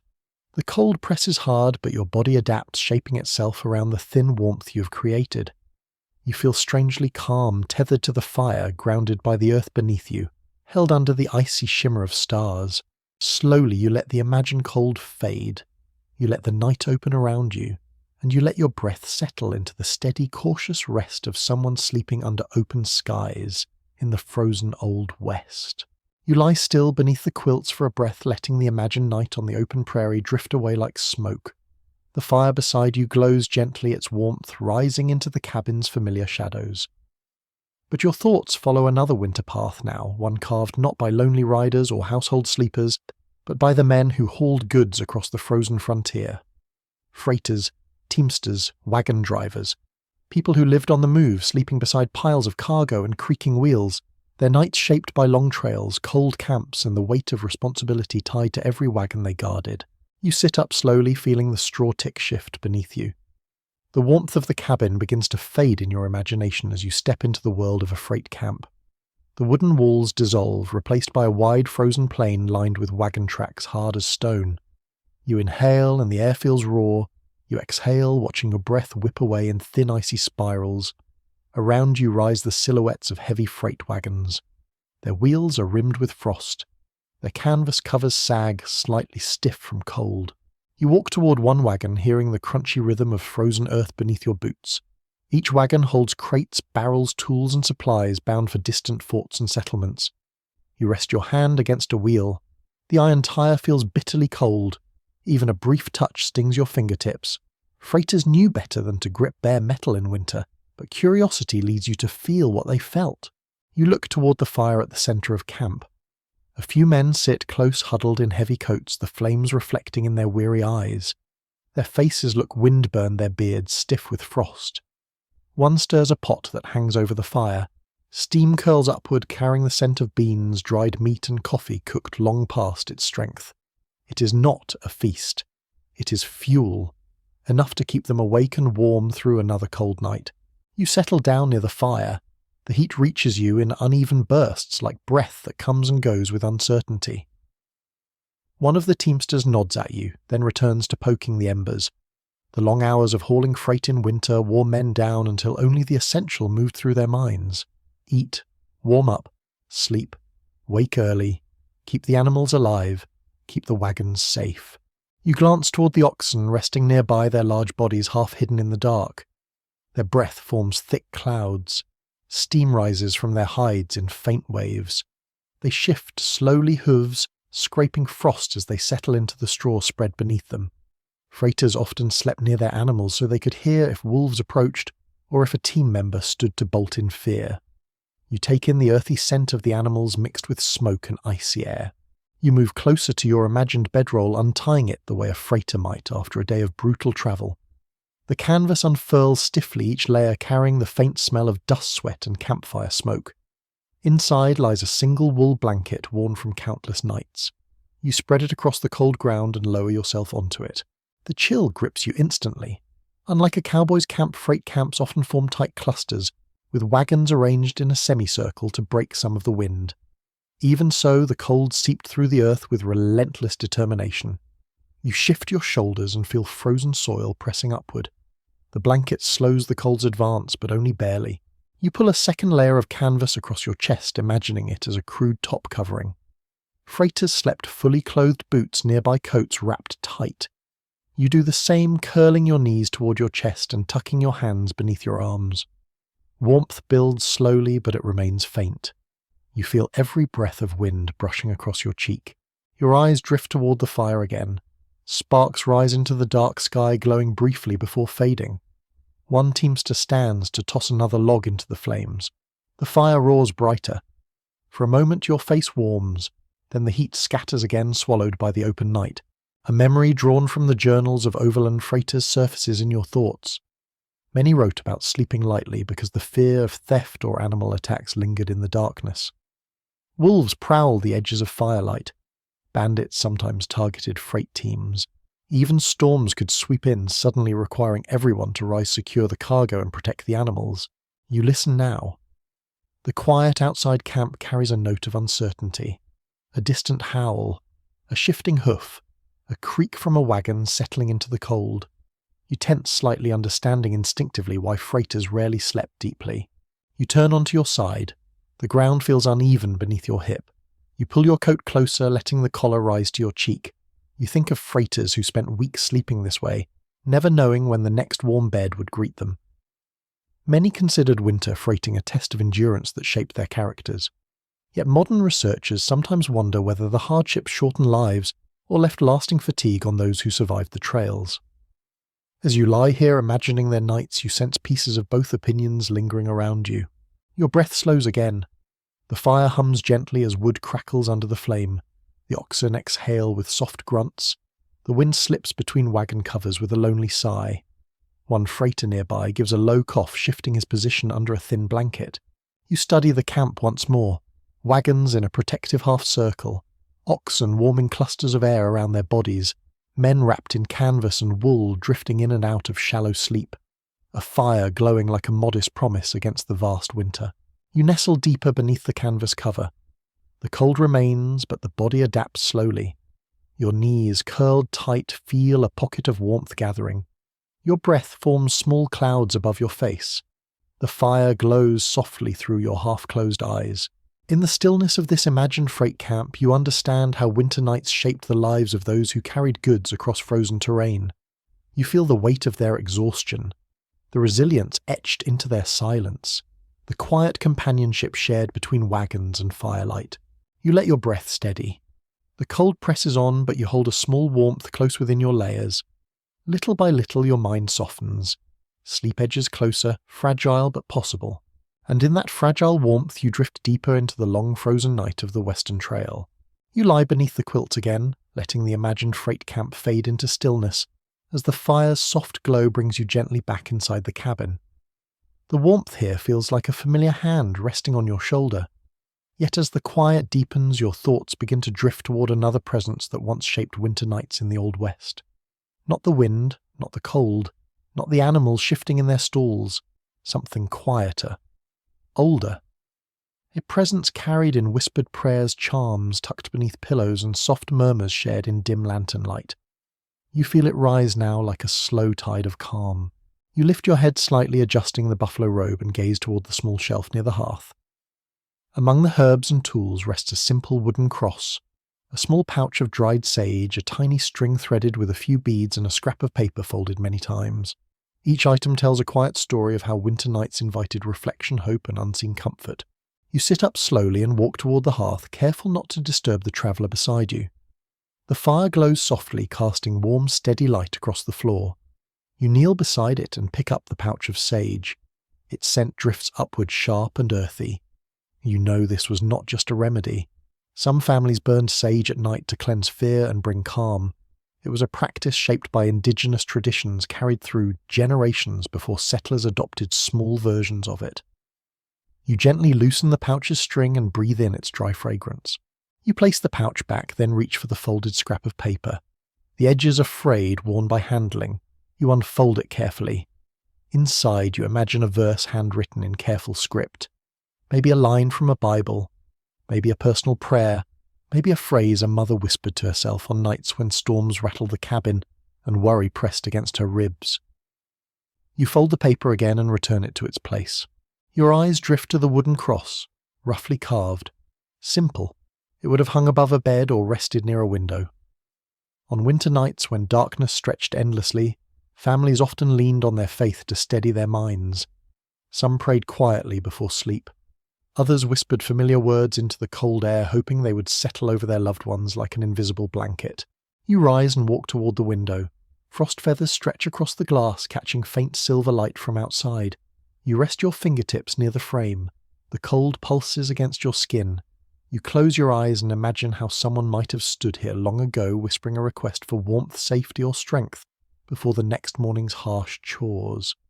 Prayer in these moments was not ceremony. It was survival dressed in soft words. You turn back toward the bed and lie down again. The quilts settle heavily across your chest. The dog stirs near your feet, letting out a quiet sigh. You feel the traveller's slow breathing behind you. In the hush of winter night, every breath becomes part of the room's rhythm. You inhale deeply. You exhale slowly. You feel your heart settle into a steady, soothing cadence.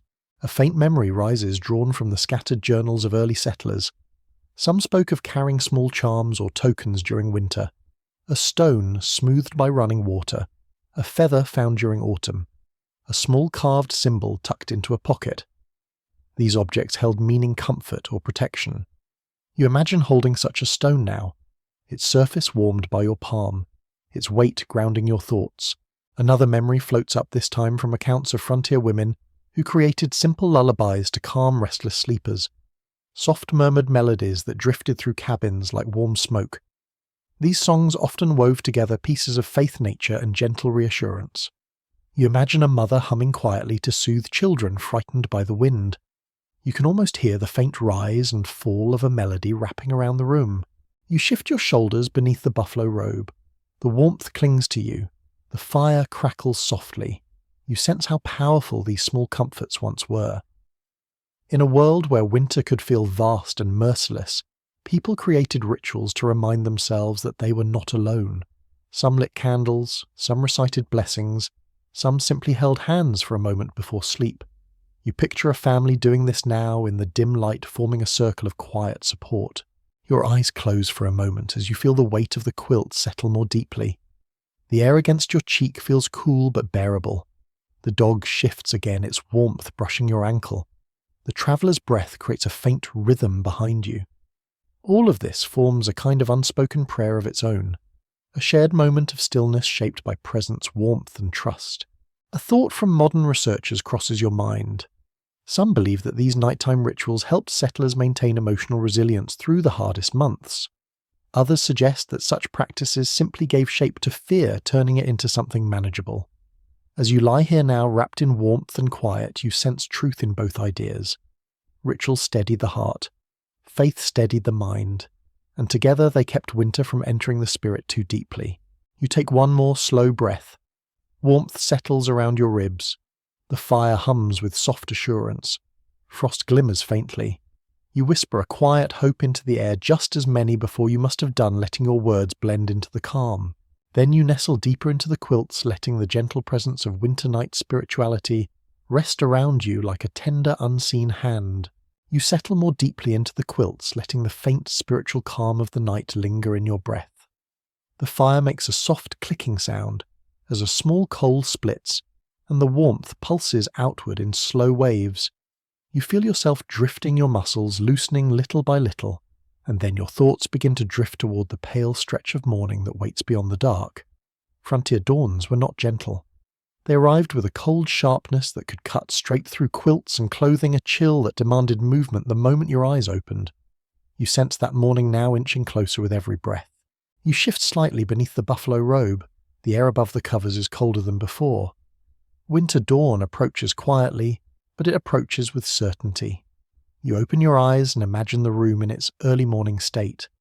The frost on the window thickens into bright white patterns as the first rays of light press through. A faint bluish glow settles across the beams. Every surface looks colder, every shadow looks sharper. You sit up slowly, the quilt sliding from your shoulders. A wave of cold air strikes your skin. You inhale sharply, the air crisp and biting. This is how mornings often greeted families in the Old West, a sharp reminder that warmth was fragile and temporary. You rub your arms briskly, waking your circulation. The straw tick shifts beneath you, crackling softly in the quiet. You swing your feet toward the floor. The moment your socks touch the wooden planks, a jolt of cold runs up your legs. It feels like stepping into icy creek water.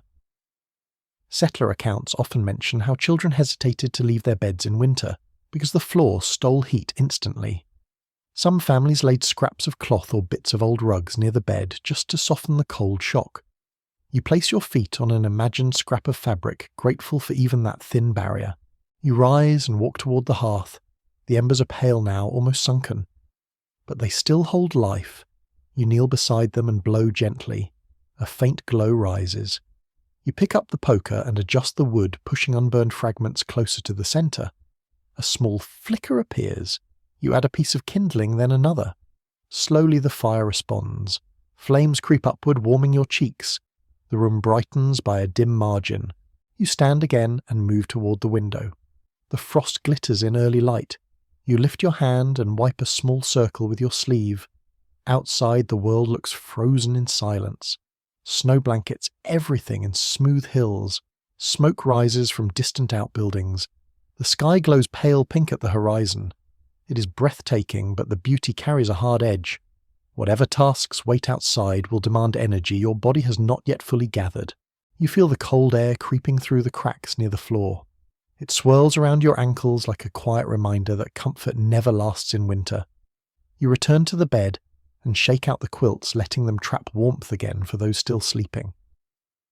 The traveller shifts under the covers, their breath visible in faint clouds.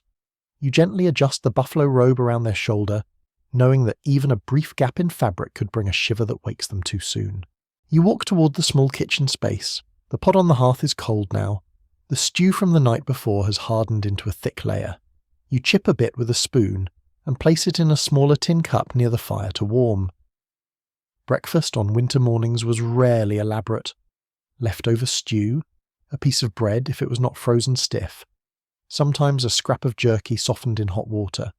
You lift the tin and hold it near the flames, watching steam begin to rise. A faint thump echoes from outside, perhaps an animal stirring. You wrap your coat around your shoulders and prepare to step out. Morning chores arrived whether or not your body was ready. You grab the latch and brace yourself for the cold. The door opens with a stiff creak, letting a blade of icy air slice through the cabin. You step out carefully. The cold outside is immediate and complete. It catches the inside of your nose, making you gasp. You exhale and see the breath rise in a heavy plume. The snow beneath your boots crunches loudly as if announcing your entrance into the morning. You walk toward the animal shelter first. The horse lifts its head as you approach its breath, fogging the air in front of its muzzle. You pat its flank gently, feeling the warm fur beneath your palm. You break the ice in the water bucket and check the hay. Both tasks require speed because the cold numbs your fingers if you hesitate. You return to the cabin quickly, eager to recapture warmth. The moment you close the door behind you, the warmth of the rekindled fire reaches out with soft relief. You kneel near the hearth again, holding your hands toward the flames. The stew in the tin cup begins to bubble gently. You stir it and take a small sip. The heat spreads through your chest. You prepare another cup for the traveller, leaving it near the edge of the hearth where it will stay warm. You glance around the room and see how winter mornings shaped every movement. The blankets stay folded near the fire. Clothing hangs close to absorb warmth. Tools remain within reach so morning chores can be done quickly. Frost still paints the corners of the window. A faint mist lingers above the dog's curled body as it exhales steadily. You return to the bed and sit on its edge. The quilts are still warm. The room slowly brightens as sunlight grows stronger. You feel the transition of night into day, not as a gentle shift, but as a gradual awakening of both body and space. The crackle of the fire grows louder. The smell of warm stew spreads. The traveller stirs again, their eyes flickering open. You smile softly, sensing how morning warmth always carried a small promise. A hint of comfort after a long night. A chance to gather strength before facing the cold outside again. You pull the buffalo robe tighter around your shoulders and breathe in the mixed scents of smoke wool and simmering breakfast. In this moment, you understand how dawn in the Old West was not simply the start of a new day. It was a ritual of rebuilding warmth, tending small comforts, and preparing the mind for the work ahead. You let that thought settle gently into your chest as you watch the light rise across the room, warming the frozen world, one slow breath at a time. You sit quietly on the edge of the bed for a moment, holding the warmth of the buffalo robe around your shoulders as the soft morning light gathers in the corners of the cabin. The fire crackles gently, the stew simmers, and the traveller slowly wakes behind you. Their breath rises in faint clouds before dissolving into the warming air. The dog shakes its coat softly, the sound blending with the early morning hush. And as your eyes adjust to the growing brightness, you feel something shift inside you. A quiet realization. This is the last night of the long winter journey you have been walking through, step by step, ember by ember, breath by breath. You rise from the bed and stand in the centre of the room. The floor still bites at your feet. The frost on the window still clings thick and white. But the day feels different. The cold holds a gentler tone, softened by the knowledge that you have survived another night. In the Old West, the final stretch of winter often carried a complex mix of relief and exhaustion. Families clung to the warmth of their hearths, knowing that each sunrise brought them closer to spring. You feel that closeness now, subtle but unmistakable. You move toward the hearth and crouch beside the low fire. The embers glow like small red eyes, patient and steady. You add one more log, watching as flames climb its sides. The warmth spreads slowly across your face. Many frontier accounts describe this first fire of the final winter nights as a small celebration, a marker of persistence through countless storms. You take a moment to honor that persistence, now feeling the heat settle into your bones. You glance toward the shelf with its bundles of herbs and small tools. Each item carries the weight of winter survival. You think of the remedies steeped in the darkest hours, the dried leaves crumbled into boiling water, the whispered hopes that accompanied every sip. You think of the frost that lined your quilt, the draughts that brushed your cheeks, the weight of the buffalo robe heavy with warmth. The night is behind you now, yet every memory feels alive in the quiet morning air. You turn toward the window. The frost patterns have begun to soften. A faint golden glow pushes against the outer edge of the glass. Beyond it, the snowy world slowly stirs. Smoke rises from distant outbuildings. A bird calls somewhere beyond the tree line. The cold remains sharp, but its grip loosens ever so slightly. You wipe a small circle in the frost again and gaze outside. The sky shifts from pale pink to soft gold. The light feels patient, almost kind. You step toward the bed, where the traveller sits up slowly. Their hair is tousled, their cheeks still pink from the night's cold. You hand them a cup of warm stew. They accept it with quiet gratitude, blowing small clouds of steam from the surface before taking a sip.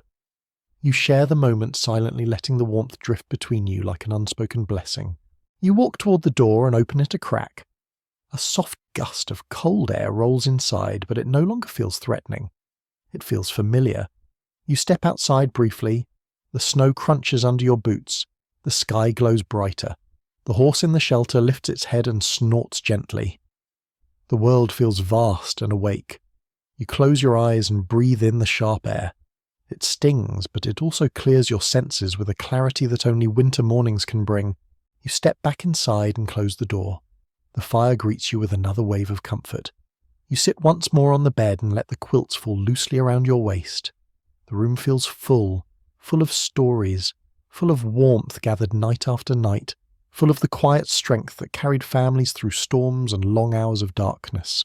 You rest your hands on your knees and let your breath settle. Every winter night you have travelled through in this journey feels present in your chest.